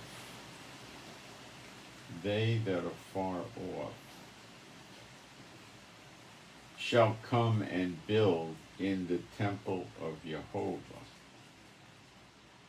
And you should, now they build the fence around it and they decorate the next temple. That's what that's all about. They don't build it. It says build in the temple. So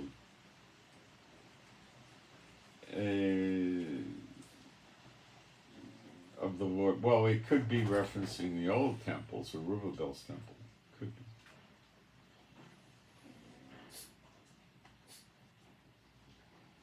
And you shall know that Jehovah of armies had sent me unto you, and this shall come to pass if you will diligently obey the voice of Jehovah Elohim. All right. Now we're going to get interesting. Zechariah 7. And it has been interesting. And it came to pass in the 4th year of King Darius that the word of Jehovah came unto Zechariah in the 4th day of the 9th month, even in Shisloh. When they had sent unto the house of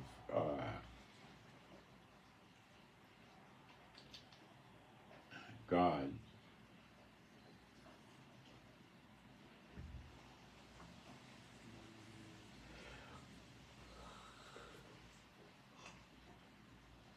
it's Baitel, the house of God. Sherezer and Regamelech and their men to pray before Jehovah and to speak unto the priests, Kohanim, which were in the house of the Lord of armies, and to the prophets, saying, should I weep in the 5th month, separating myself, as I have done these so many years?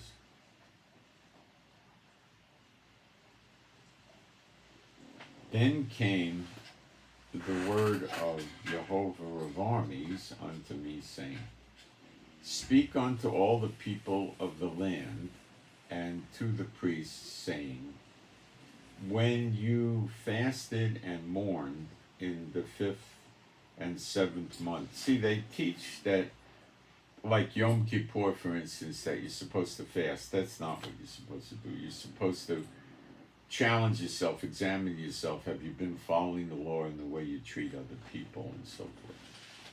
They made it into fasting because they don't want the people thinking about what sins they're doing, you know. Even those 70 years did you at all fast unto me, even to me. That's the 70-year captivity in Babylon. And when you did eat and when you did drink, did not you eat for yourselves and drink for yourselves? Should you not hear the words which Jehovah hath cried by the former prophets, when Jerusalem was inhabited and in prosperity, and the cities thereof round about her, when men inhabited the south and the plain? And the word of Jehovah came unto Zechariah, saying, thus speaketh Jehovah of armies, saying, execute true judgment, instead of having crooked courts, and show mercy and compassion every man to his brother. This is horribly not done in Israel today. And oppress not the widow, nor the fatherless, the stranger, nor the poor.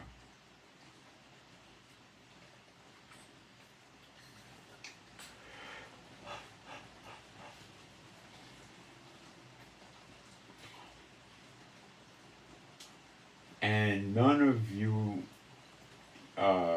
there's like an organized, concerted effort in Israel to oppress the strangers, the people that weren't native born in Israel. It's disgusting.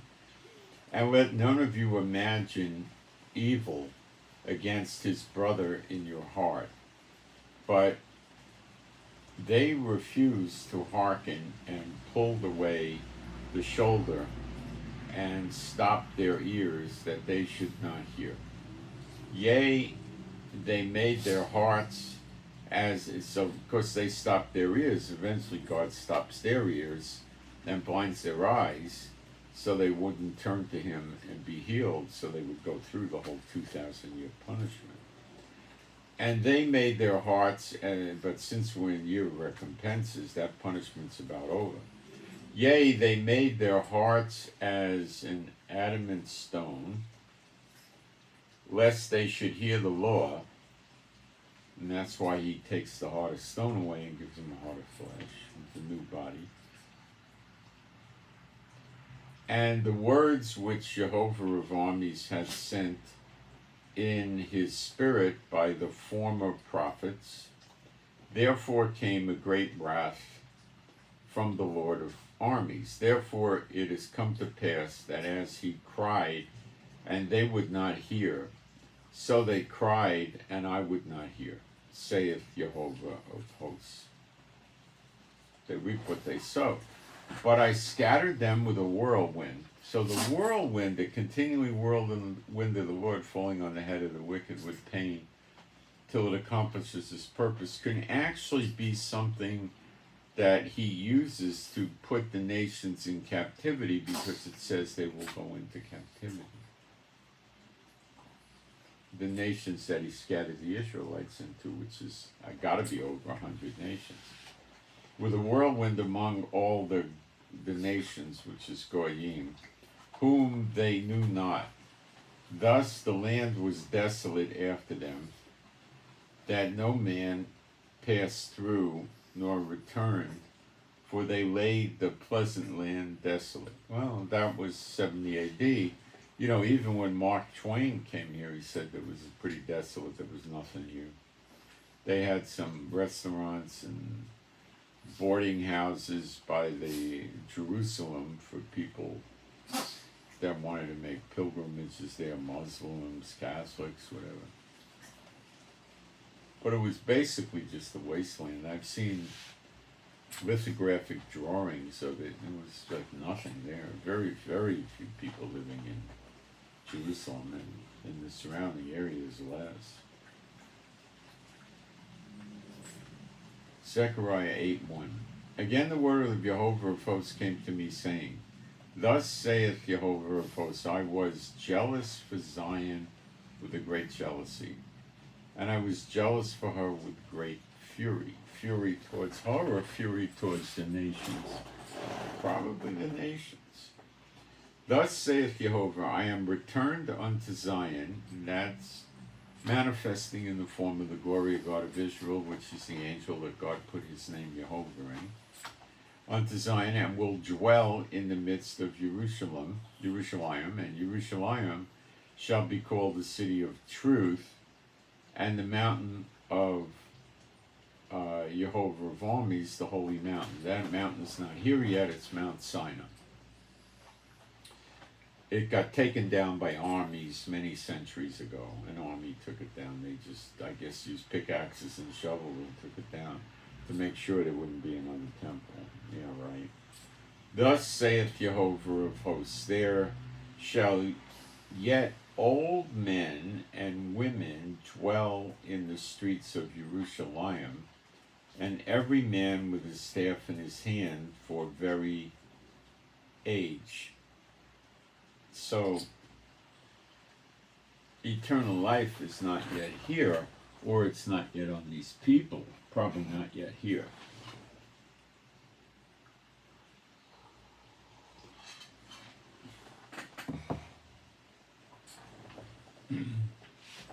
This could be someplace between 1948 and now. Thus saith Jehovah of armies, if it be marvelous in the eyes of the remnant of this people, in these days should it also be marvelous in my eyes, saith Jehovah of hosts. Well, of course it is. Thus saith Jehovah of hosts, behold, I will save my people from the east country. Well, who could that be? Jordan, Syria, Iraq. Could be Iran, but that's quite far away. And from the west country. Well, that brings Palestine, the Philistines, Gaza to mind. Egypt's not west. And I will bring them, and they shall all dwell in the midst of Jerusalem. You could you could almost try to stretch with Lebanon, but I don't think so. And I will bring them, and they shall dwell in the midst of Jerusalem, and they shall be my people, and I will be their God in truth and in righteousness. So they've already had the Spirit poured out on them, and they've seen Yeshua, I assume. Thus saith Jehovah of hosts, let your hands be strong, you that hear in these days these words by the mouth of the prophet, which were mouth of the prophets which were in the days that the foundation of the house of the Lord of hosts was laid. Now it's going back to Zerubbabel, that the temple might be built. For before these days there was no higher. Okay, so this could all be talking about the days of Zerubbabel's temple with the old man and the children, and it's probably making more sense.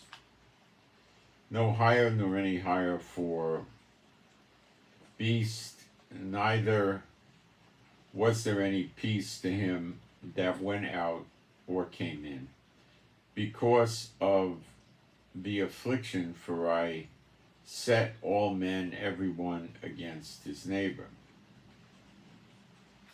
But now I will not be unto the residue of this people as in the former days. He's not going to be like an enemy to us, saith Jehovah of hosts. For the seed shall be prosperous. And well, he wasn't always an enemy to us, but he's going to be different with us. He has a new covenant. For the seed shall be prosperous, the vine shall give her fruit, and the ground shall give her increase.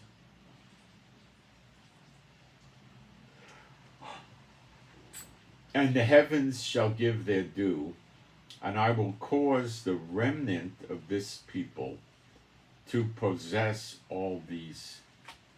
It shall come to pass that as you were a curse among the heathen, the Goyim, O house of Judah and house of Israel, so will I save you, and you shall be a blessing. Fear not, but let your hands be strong. For thus saith Jehovah of armies, as I thought to punish you when your fathers provoked me to wrath, saith Jehovah of armies, and I repented not. So again have I thought in these days to do well unto you, to do well unto Jerusalem, and to the house of Judah. Fear ye not. Well, Judah's who's here now. This is referencing us. It says, fear you not. These are the things that you shall do. Speak you every man the truth to his neighbor, not yet. Execute the judgment of the truth, not yet. And peace in your gates, not yet. And let none of you imagine evil in your heart. Oh no, not yet. Against his neighbor, and love no false oath. For all these are things that I hate, saith Jehovah.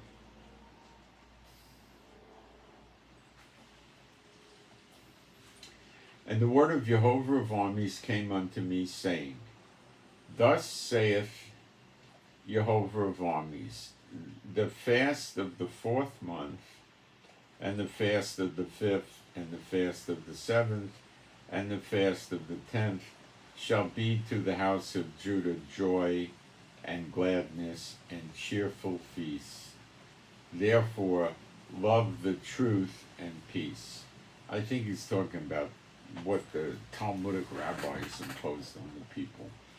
Thus saith Jehovah of hosts, it shall yet come to pass that there shall come people and the inhabitants of many cities, and the inhabitants of one city shall go to another, saying, let us go speedily to pray before Jehovah and to seek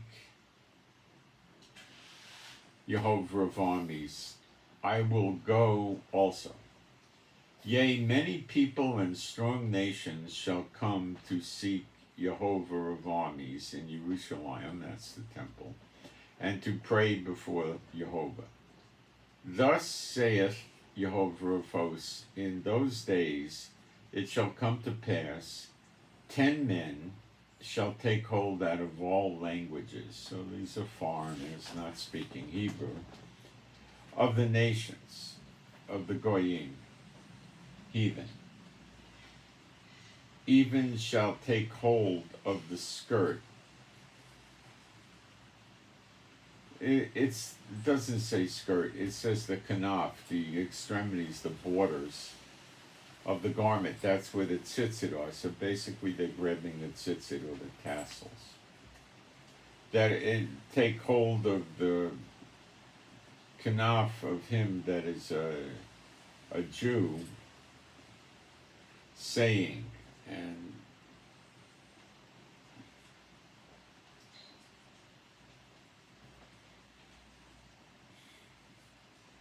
saying, we will go with you, for we have heard that God is with you. So they will want to travel with the Israelites because they know that God is with them. Other places it says they'll see you because you'll be shining. It says the rays will come out. This is the eternal life that happens when Yeshua appears in the clouds. And I'm going to take a fast break. Yeah. Well, I got to walk the obstacle course, Chief.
Well, the dogs are so mopey because of this weather. They don't like being inside the house. Get something for a second. A tiny piece of nourishment. Keep me going.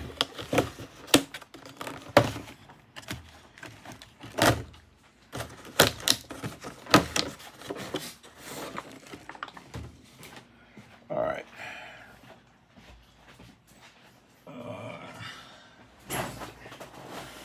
Okay. Oh, the dogs want their cut. Here we go.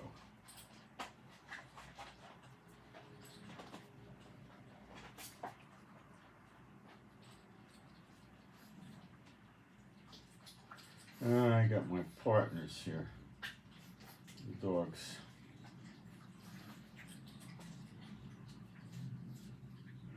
All right.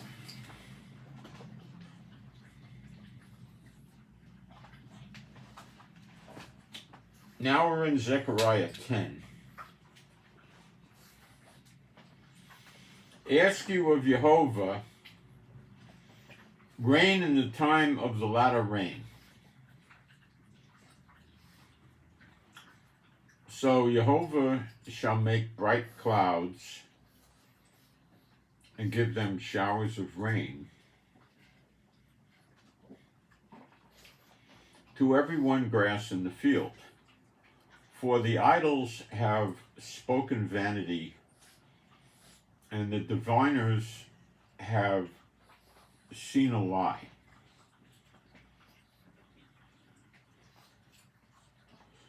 And have told false dreams, and they comfort in vain. Therefore they went their way, as a flock they were troubled, because there was no shepherd. Now this is talking a lot about Ezekiel 34.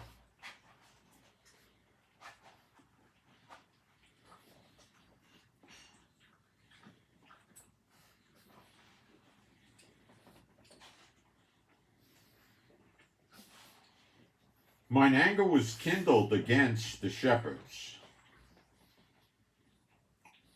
and I punished the goats. Those would be the rich Satan bots, you know.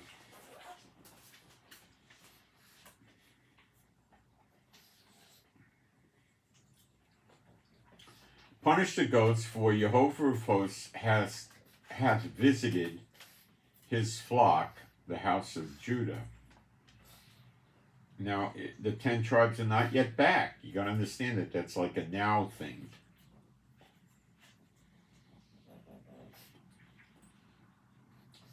And hath made them as his goodly horse in the battle.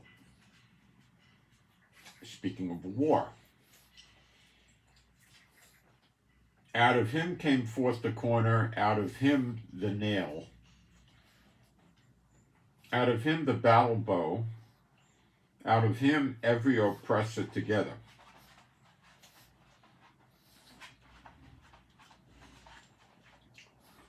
The word for oppressor is nagas.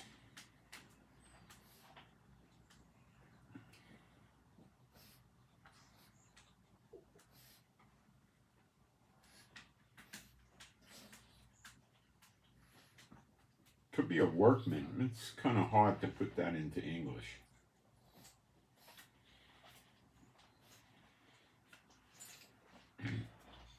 And they shall be as mighty men, Gabor, strong men. This is the eternal life, I think. Which tread down their enemies. Malachi 4. You shall tread them down. There shall be ashes under your feet, under your feet. Which tread down their enemies in the mire of the streets, in the battle, and they shall fight, because Jehovah is with them.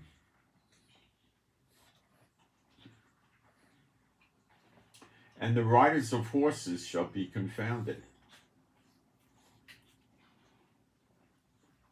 We read this in Zechariah 12 verse, in Zechariah 12, the horses get blinded and confused and everything. I will strengthen the house of Judah and will save the house of Joseph.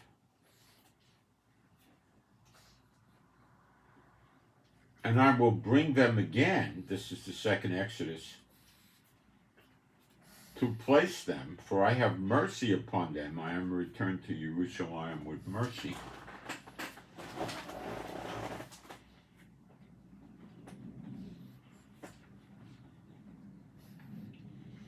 And they shall be as though I had never cast them off. For I am Jehovah Elohim, and will hear them. That means hear their prayers, their cries. And they of Ephraim, that's the 10 tribes, shall be like a mighty, strong. Their heart shall rejoice as through wine, Yea, their children shall see it and be glad. Their hearts shall rejoice in Jehovah. I'll say. Now he's talking about, I will hiss for them and gather them. That's your second Exodus after the Zechariah 12, right? I will hiss for them and gather them, for I have redeemed them. Year of redemption. See how it fits? The second Exodus is in the year of redemption.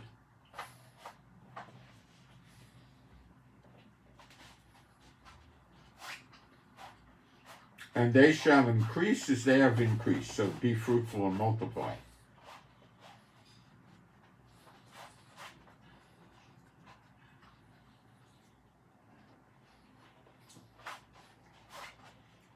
And I will sow them among the people, and they shall remember me in far countries. Second Exodus. Let Zion come to mind. And they shall live with their children and turn again towards Jehovah, turn again towards Israel, mostly Jehovah.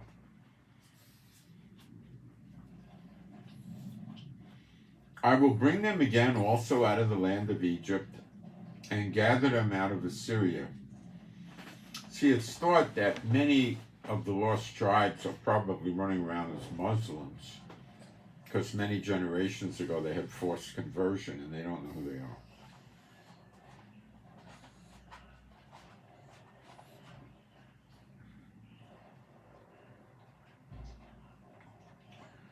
And I will bring them into the land of Gilead and Lebanon, and place shall not be found for them. So we're living in Lebanon at the time of the second Exodus.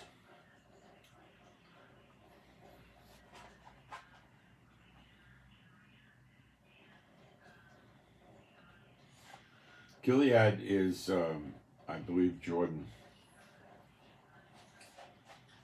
And he shall pass through the sea with affliction, and will smite the waves in the sea, and all the deeps of the river shall dry up,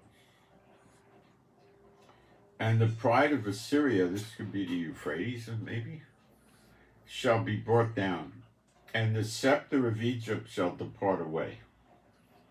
And I will strengthen them in Jehovah, and they shall walk up and down in his name with Jehovah.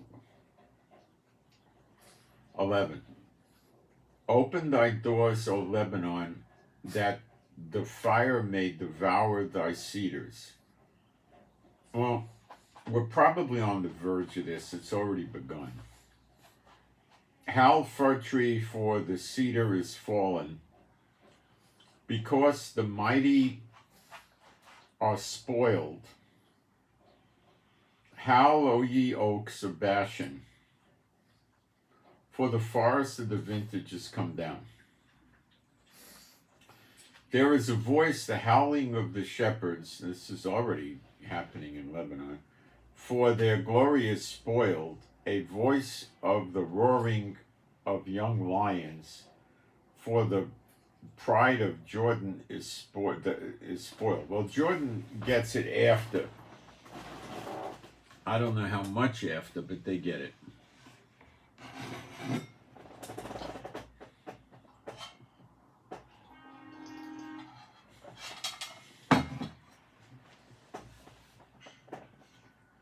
Thus saith Jehovah Elohim, feed the flock of the slaughter,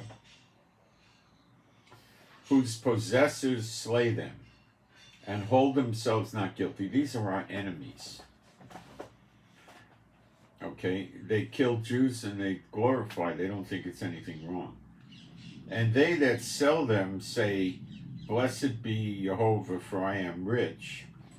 And their own shepherds pity them not. Well, that's Netanyahu, it's one of the shepherds that doesn't pity us. And they probably did sell some of the captives they took back to Gaza.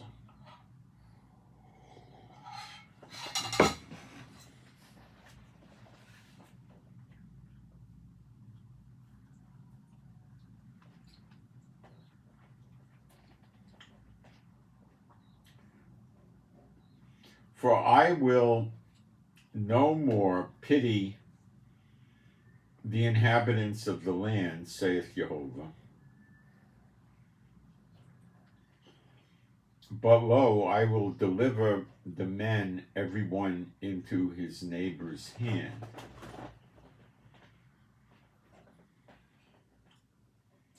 And into the hand of the king, and they shall smite the land, and out of their hand I will not deliver. And I will feed the flock of... He's punishing the enemies here as I read it. And I will feed the flock of slaughter, even you, O poor... Let me go back and check this. Wait a second.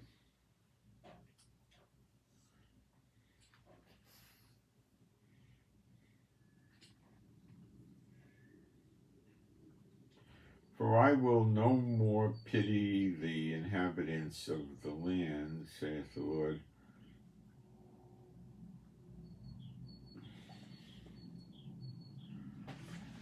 I will deliver the men, every one... Let's check that word. It doesn't say everyone, it says man.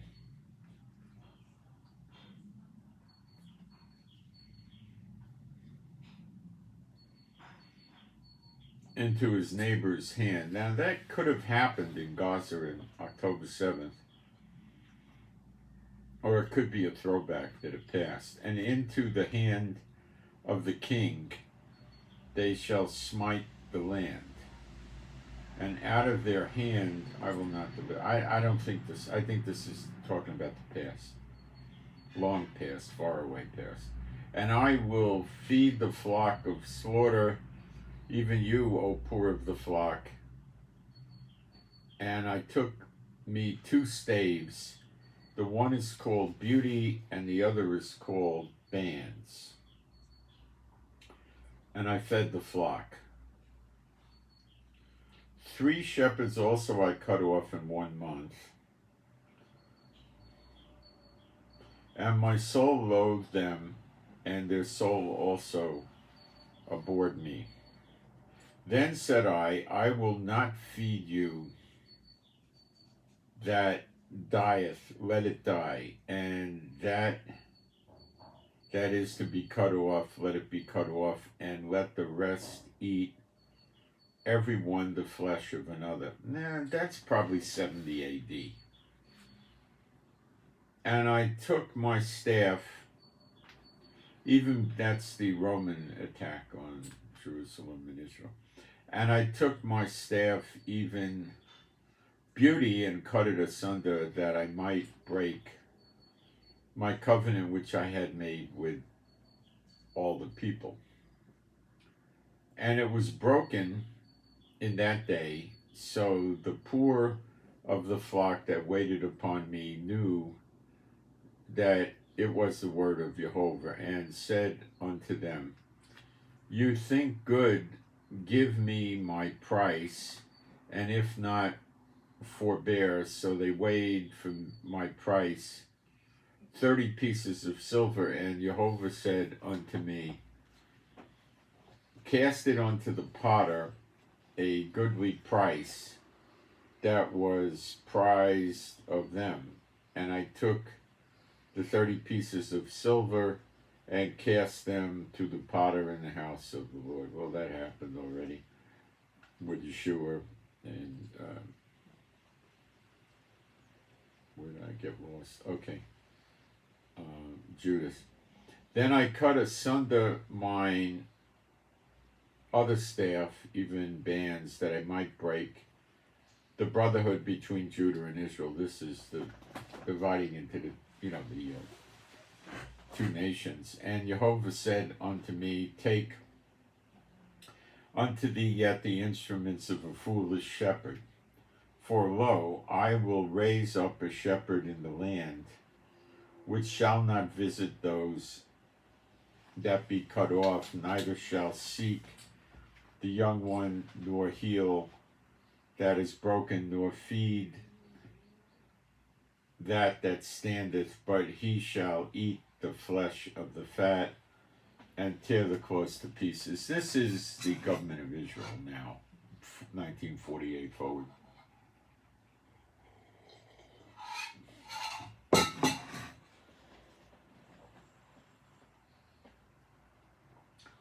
Woe to the idle shepherds that leaveth the flock. The sword shall be upon his arm, and upon his right eye, and his arm shall be clean dried up, and his right eye shall be utterly darkened. And then we get into Zechariah 12, which we know quite a bit about. Let's go back into Zechariah 9.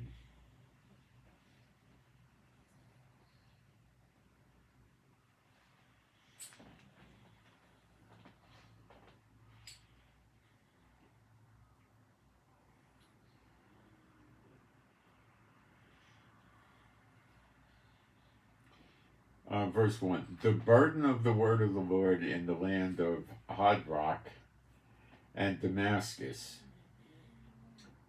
Now, Hadrach and Damascus are in Syria. David used to rule out of Syria.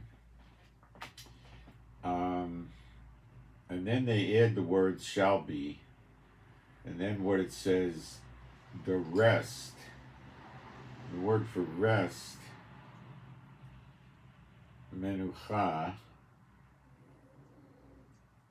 the resting place. Let's see what Strong's puts this into English with.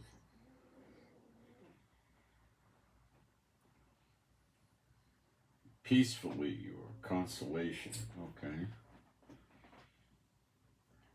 The whereof when the eyes of man, as of all the tribes of Israel, shall be towards Jehovah. Ah, okay, so that's redemption. And Hamath also shall border thereby, Tyrus and Zidon, that's Lebanon.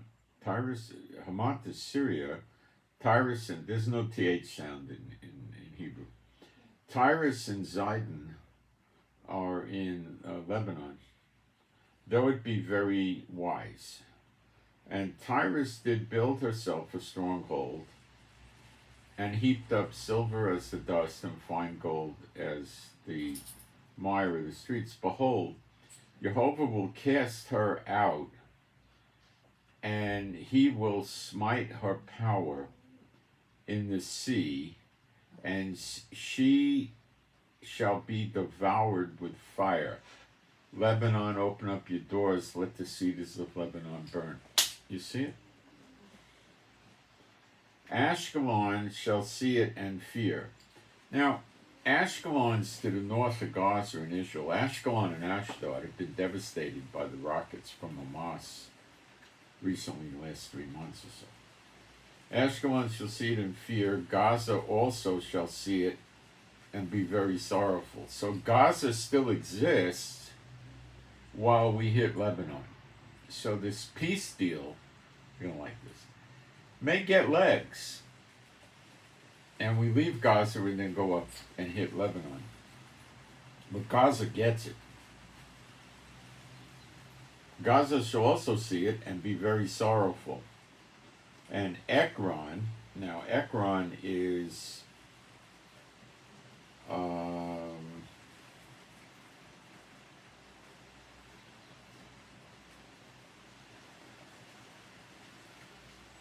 this is Gaza, I believe. Where was I? Ekron, very sorrowful, and Ekron for her expectations shall be ashamed, and the king shall perish from Gaza. That would be the Hamas people, I assume. And Ashkelon shall not be inhabited. I believe they've already evacuated Ashkelon to some great extent. And a bastard shall dwell in Ashdod, and I will cut off the pride of the Philistines.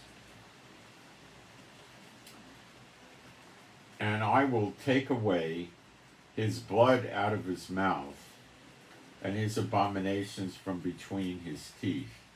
But he that remaineth, even he, shall be for Elohim, and he shall be as a governor in Judah, and Ekron as a Jebusite. So some of these Philistines make it, and they come to Jehovah. So probably some of them are lost tribes with forced conversions into Mohammedanism, and they don't know who they are, and they woke up. Probably. Could be they just want to serve Jehovah. And I will encamp about my house. That's the next temple. You liking this? Because of the army, enemies, because of him that passeth by, and because of him that returneth, and no oppressor shall pass through them any more. For now have I seen with my eyes. Rejoice greatly, O daughter of Zion. Shout, O daughter of Jerusalem. Behold, thy king cometh unto thee. Now this is Yeshua when he first came to earth. He is just having salvation lowly and riding upon an ass, and upon a colt, the foal of an ass. And I will cut off the chariot from Ephraim, and the horse from Jerusalem, and the battle bow will be shall be cut off, and he shall speak peace unto the heathen, and his dominion shall be from sea even to sea, and from the river even to the ends of the earth. So he's describing who Yeshua is when he came the first time, and then he's talking about how he's going to speak peace to the whole world.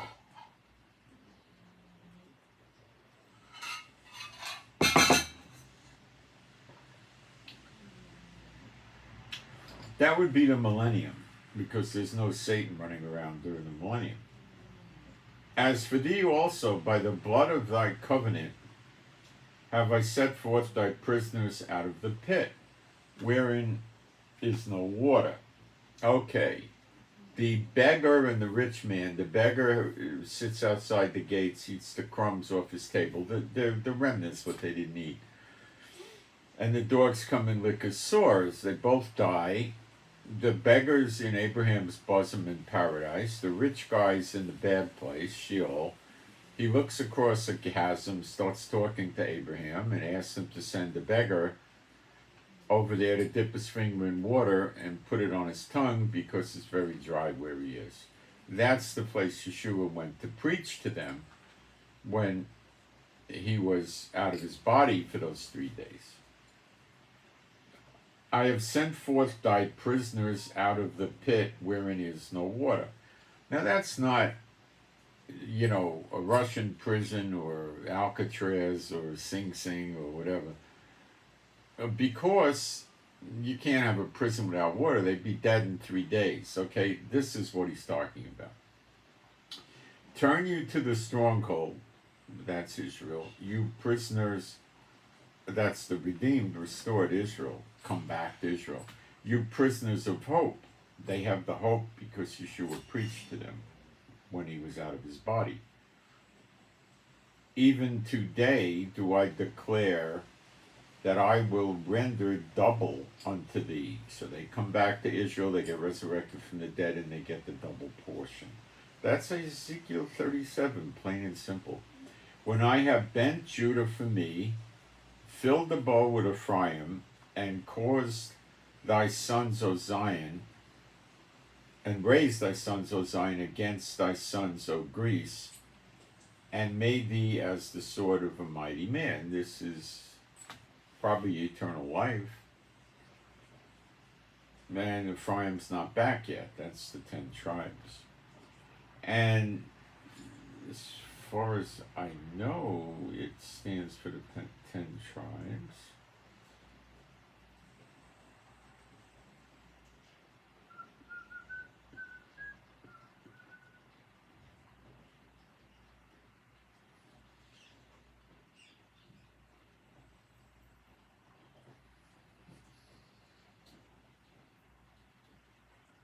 It was also a name for the northern kingdom, that's what's called Israel versus Judah.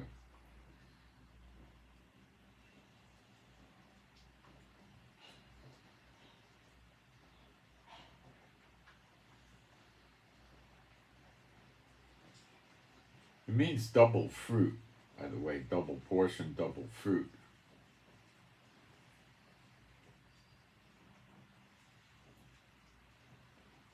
It could also be the name of a single tribe and its territory.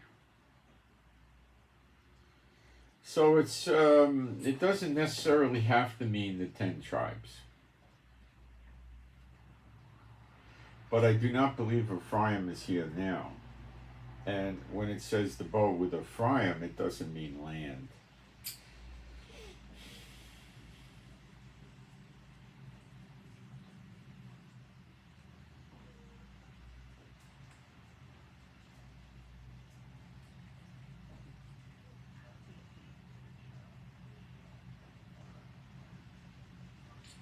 This could mean before the second Exodus too, I believe.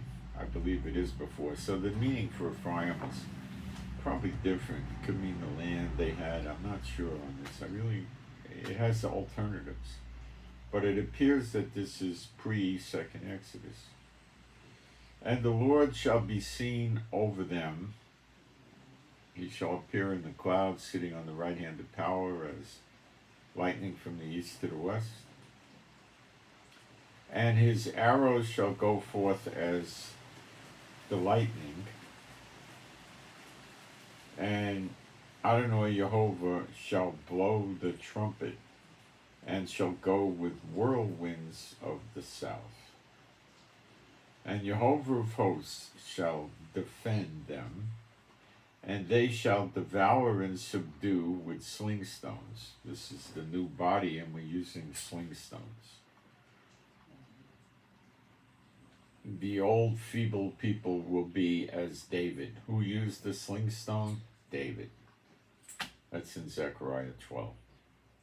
And they shall drink and make a noise as through wine, and they shall be filled like bowls, and the corners of the altar. This is probably filling the Holy Spirit. And when the Spirit's poured out on them. And Jehovah Elohim shall save them in that day, that's Zechariah 12:10, as the flock of his people. For they shall be as the stones of a crown lifted up as an ensign upon his land. For how great is his goodness, and how great is his beauty. Corn shall make the young men cheerful, and new wine the maids. I don't think he's speaking about corn liquor. I think he's speaking about corn, grain. I'll look at the chat.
You're wrong about it all being fulfilled. I wish you'd stop putting stuff like that up. You're coming here to preach.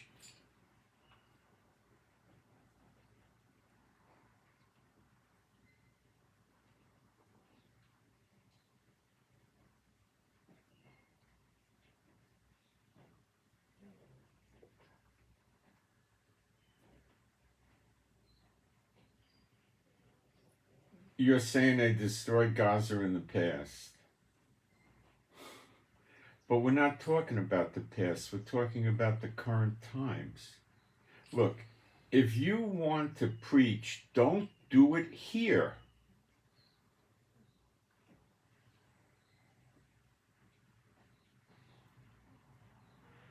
As a matter of fact, I'm going to give you some help. Make sure you don't preach here.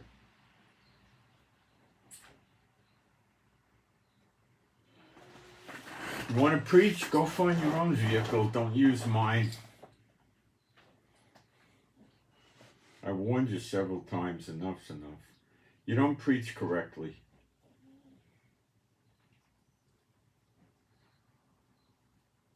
I'm not going to keep up with this forever. So you could listen to me all you want, which I doubt you want to do. You just want to preach.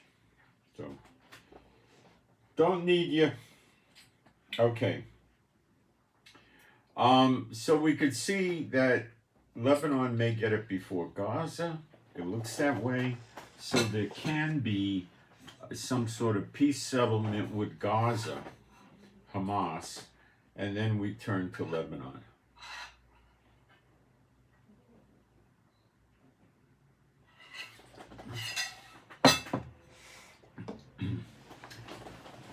I have to be careful about people who come here to preach. Usually the first thing is there's something wrong. Why don't they have their own channel?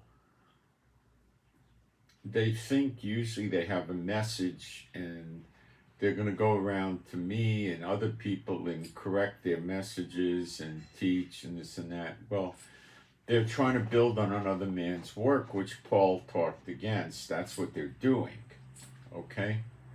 And sometimes they're S-bots and sometimes they're not. But I don't need them running around with their doctrines. If they think they're so great and they have such an anointing, why don't they just build their own channel? What do they come and bother me for? Then I got to sit and review all their preaching, try to figure out what they're talking about, where they're making their errors, and this guy just keeps doing it weeks for now. I've given him so many warnings, I don't have time for him. These people are not coming here to hear me. They're coming here for you to hear them. But you don't come here to hear them. See the difference? So this is not of the Lord.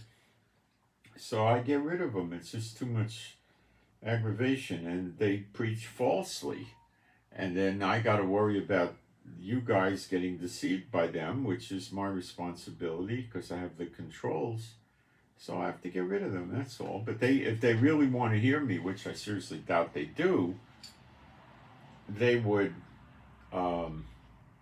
they could still hear me. They just can't go posting. Enough's enough with these people, you know. And then we get into Zechariah 12, which we all know about.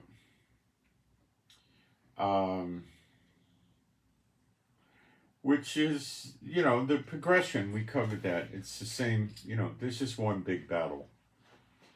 And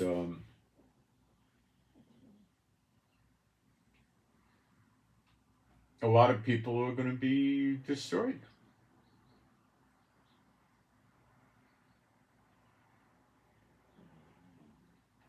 Now, the thing that had me confused is Zechariah 12 comes before Zechariah 14.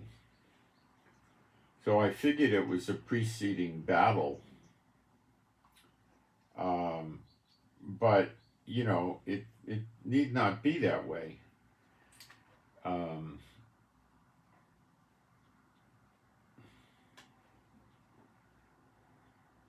Because it doesn't start off, and after these things shall come the day of the Lord. It just talks about the day of the Lord.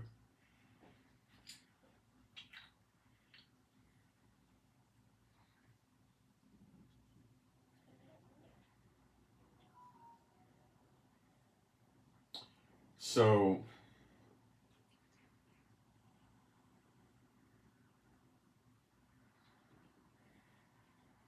and this needs to be read with Zechariah because it talks about the glory of God of Israel standing on the Mount of Olives. It needs to be read with Zechariah, with Ezekiel, rather, chapters 8 to 11.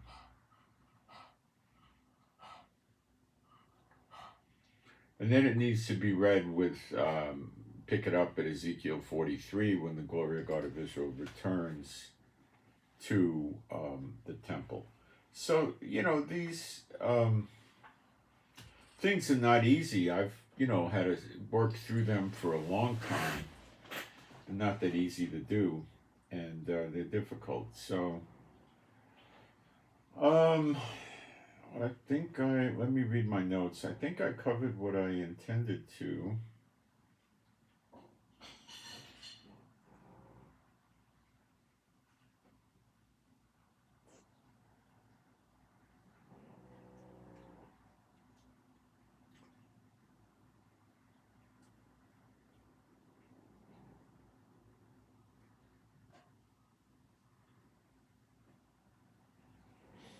So I'm very curious about, we might pull away from Gaza and then focus on Lebanon.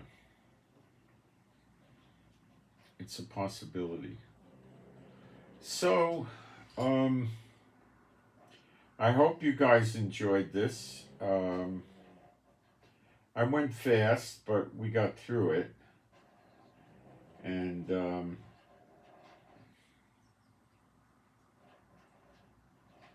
it's looking like they're going to hit, there will be some peace here.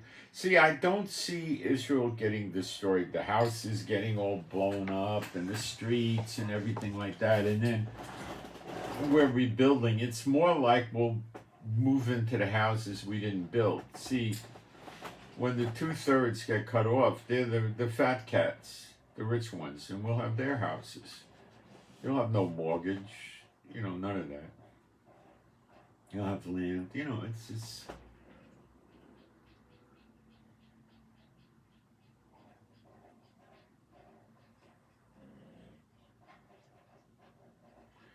So the dry bones have to be back in Israel before Ezekiel 47 when they divide the land by lot. The strangers have to be back because it tells the non-Israelite born believers in Yeshua, because they get an equal share of the land. So they have to be here too when we divide the land. Okay? So the land is divided, after the Gog and Magog, Zechariah 12. And Yeshua just appears once. There's no multiple appearance. I deceived myself with that. I also got deceived thinking that there was two battles, Zechariah 12 and then Gog and Magog, where it's the same battle. Okay. And so again, the year of redemption meets a Jubilee year, the acceptable year, which has the day of vengeance and so forth. So in America, I don't know if I mentioned this, but Biden got a court ruling that the fences that the governor of Texas, Abbott, put up have to come down. The court said they have to come down. Now, in the Constitution, the federal government controls immigration. Does that mean the states can't? Good question. States' rights. So Biden just got the court ruling that they have to stop this. Now the question then becomes, what does Abbott, the governor of Texas, do? What does he do? Does he comply? Does he go back to the constituents of his Texas, the ones that voted him in and so forth, to say, hey, Biden shut it down. I'm sorry, all hope is lost. We can't do anything. We have to take the fence down. Do you think you'll see Governor Abbott do that? Honestly, I don't know. I think there's a 50-50 chance he'll do that. He'll just say, being an aspot, he'll comply with the Supreme Court ruling, or he might say, no, I'm not going to comply, which leaves him no other path but succession. So he goes to the people of Texas and says, hey,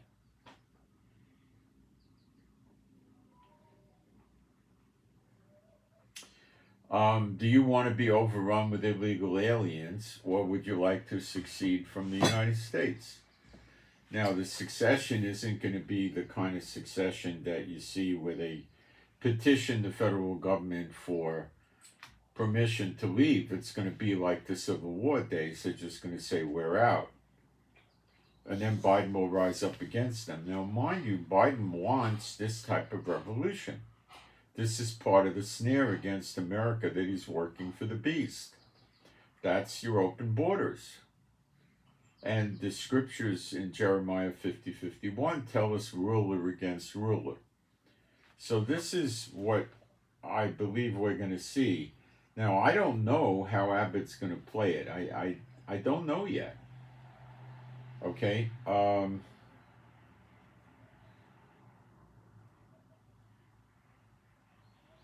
Abbott may get scared because Biden will definitely start talking about putting Abbott in jail. And this is something he could arrange for, not easily, but he could do it. If Abbott was resistant to it,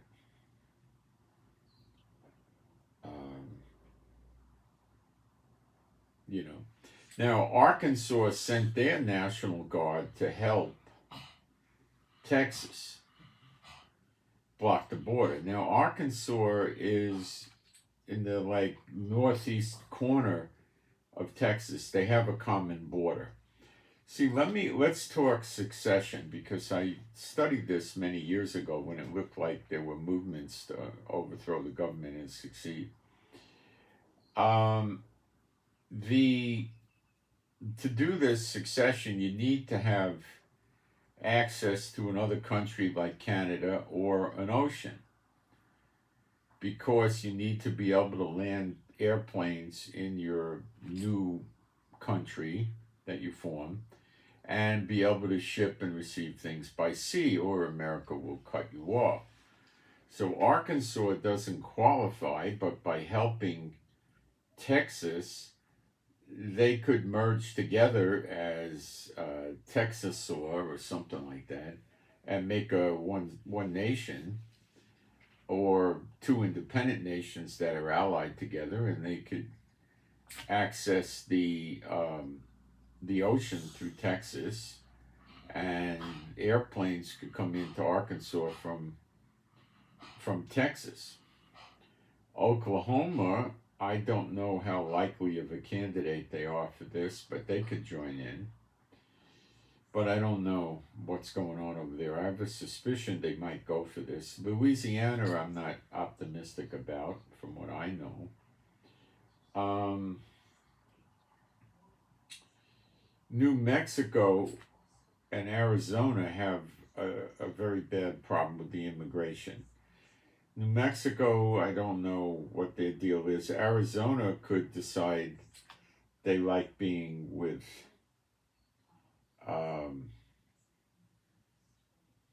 Texas. So Utah might, although they're more off into their own Mormon thing, they might think they're better off leaving the United States, but I don't see that. They'll go off on their own thing. You see, a state like Colorado or Utah is not in good shape for succession, because they would wind up surrounded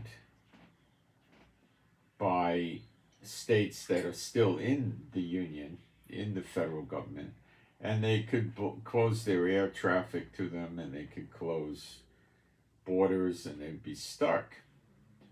So you need to be on the ocean, really. Canada is so unreliable, you can't count on them. So you have to be on the ocean, okay? California is ideal, but you could forget about them going in this direction. They go bankrupt the first week. Um,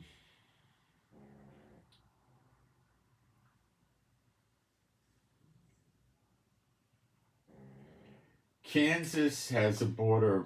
The ones that have a border with Texas are New Mexico, Colorado, Kansas, Oklahoma, Arkansas, Louisiana. So they could go, but I don't know the individual, what the states are really worried about. Florida would probably go. Um, if Florida goes, then you got to look at who would go with them. Alabama. Alabama has their own ocean front. Mississippi also has their own ocean front. Georgia, I think, 40 years ago would have went, but I think Georgia's too liberal and welfare state and stuff like that. So I'm not sure, about all the states. What I think is really things that we know are not going to happen is New York, Illinois, California are going to be sticking to the Fed because they need them welfare checks to make it, and they need the assistance, or they would fall apart. Other states that could go this route would be North and South Dakota, Montana, Wyoming, Idaho. They could go this route, but I don't know. We're going to have to watch this. Utah may try something like that, or they may just try succession and making alliances with these other countries rather than joining them. In the Northeast, I don't think there's really anybody that's going to do it.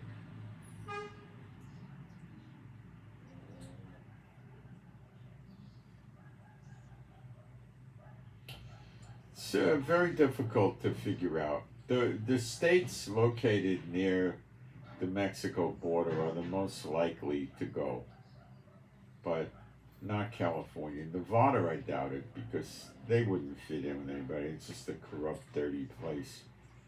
Um, Prostitutes, strip shows, gambling, debauchery. They wouldn't fit in with these states that succeed. They would have churchianity values, and Nevada wouldn't make it with them. Neither would Utah.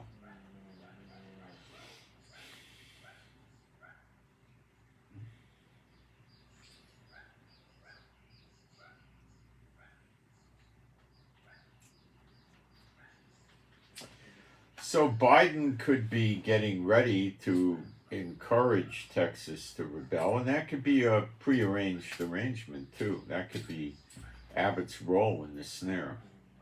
Okay. And Biden's insistence on keeping the border open when perhaps there's 7 million illegals that entered illegally that got amnesty. This Border Patrol that had a 7 million backlog, and 70% military age males gives you about 5 million. How many does he need? It could be not that he needs to get more, is that he wants to aggravate the situation and cause a civil war, which would weaken the country substantially, and then the sleeper agents go to work.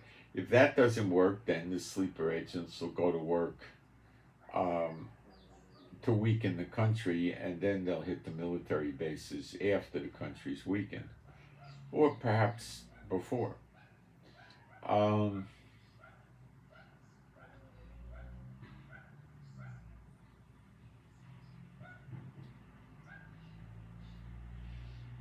People are talking that this thing the Supreme Court did is violating states' rights and there's going to be a big uprising. No way. Not yet. This isn't going to cause much. People are going to say, well, what do you expect the federal government to agree with Abbott? They're not going to do anything. People in America will uprise if the Fed confiscates guns, not stops the sale of more guns, not stops the sale of ammunition, not stops the carry concealed weapon laws that let them carry openly or concealed. Confiscation, that's the only thing that'll provoke these people. In other words, there's a law passed, if you have a gun, for every gun you're going to get 5 to 10 years in jail and a $50,000 fine. And if you have guns and the police come, you're going to jail, we'll take your house away and all that. If they pass a law like this, then the people will rise up. The Fed is completely incapable of going door to door and taking the guns away. Completely incapable. Will Biden try a move like this? I don't think so, because it's going to be a joke, but he might. I don't see any shift in this direction, though. I don't see it.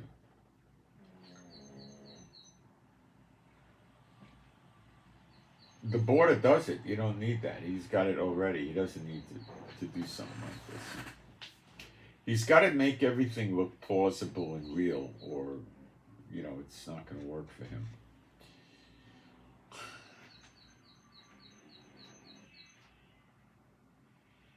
The militia in America have never risen up, ever. Ever, ever, ever. I first started hearing about these people around 1990. They've never done beans. Nothing. They're led by S-bots and they're deceived. Oh, you got to stockpile. You got to prepare. You got to practice. You got to do this. No, now's not the time. Stand down, stand down, stand down. It's a joke. Some of them woke up and realized that one of the big organizations was being run by deceivers and they had to break away, but so far nothing has ever happened with them. That doesn't mean it's going to stay the case, but so far it has been the case. So it can change and it may not change. But the militias are not really legitimate ruler fighting ruler. They're not, if you had all the militias merge into one militia of, 10 and 15 million people or something like that, then there would be a ruler. But see, for the militia to make anything work, they need to have enforcement. So they need to have a piece of geography where they control it legally, judicially, legally, and everything. So the feds are kept out. But to keep the feds out, you can't have a bunch of guys running around with pickup trucks and assault rifles. You need some serious armaments, which these people don't have. Now, if they decided to storm military bases, they could so equip themselves. Now, how does that work? Well, they declare a state part of their new order, whatever they want to call themselves, and then they confiscate the weapons out of the federal military bases in their state. National Guard armories and so forth, and they confiscate weapons from the sheriffs and the police chiefs, which doesn't give them much firepower, but they get assault rifles, which they have anyway. So they're basically running around with rifles, which is nothing.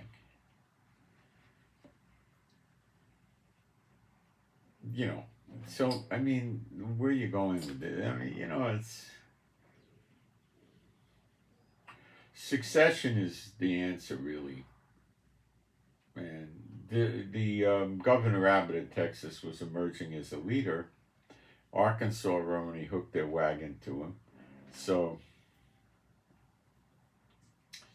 That's it. Now, if the military is deployed overseas heavily, then they can't stop the revolution either. They also can't stop the ruler fighting ruler. The enemies that are already occupying America would destroy the succeeding states as well. So, it's not that big a deal with the ruler fighting ruler. I don't think they ever get control of America completely or anything, because it says this Nebuchadnezzar. So he gives his hand when the invasion happens. He surrenders. That's what that means. So that sounds like Biden. And we just got to watch and wait on this. That's all. That's it. Okay, my name's Moshe, my wife is Rivka. I pray for your peace, safety, protection, and joy to be on me, on us, and also our animals and pets, which are all rescues, would be happy, healthy, and whole. And pray for our finances and our health. And my wife's knee got better. Thank you for the prayers. We think working the clutch in the car was irritating her knee. The car is not really a car. It's like a commercial truck, 75%, 25% like an SUV, but it operates like a real commercial truck. Like a tractor or something, not like an American SUV pickup, nothing like that. So,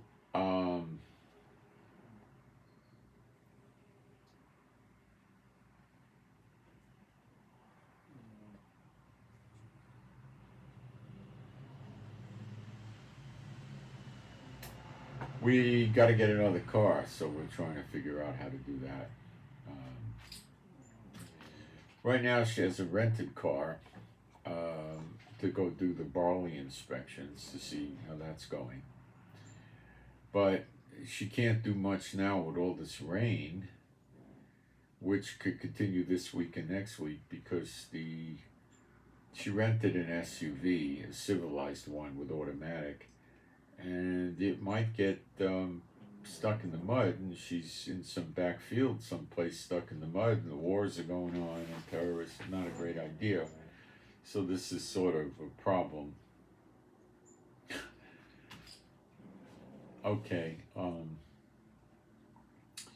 Pray for better videos. Pray that I get more insights, which I can pass on to you from the Bible and prophecy, and a better sense of timing of things, more accurate. And right now, I'm real excited to see what happens in the first of the year, which is about 3 weeks away, roughly. Very excited to see what happens. I know we're close, to the two witnesses working openly. This I have no doubt of, none. I can't really explain it, but numerous confirmations. We're very, very close. Or at least with Elijah. I should phrase that, but he comes first. So it's pretty interesting.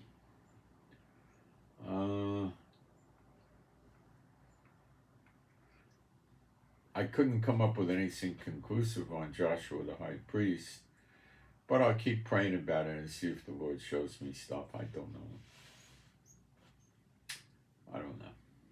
I'm not leaning on that right now, it being Elijah. It's I would say, remote possibility, but I'm starting to see it as quite extremely remote.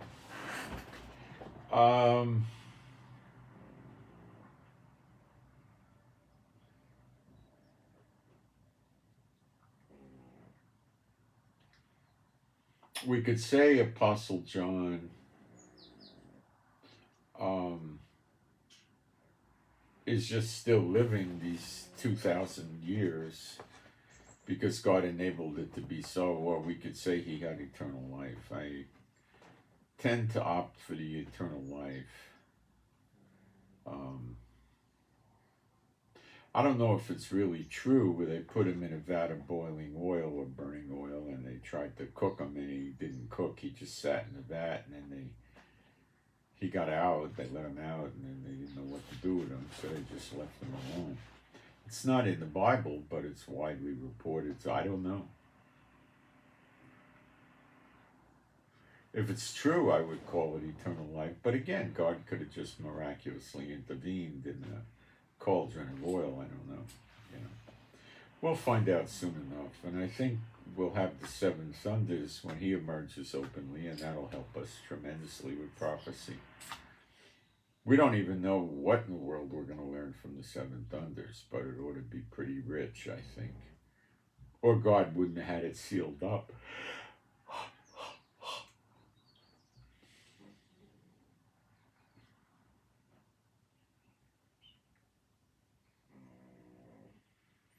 So I'll keep reporting on the wars and keep trying to give you more and more stuff on prophecy.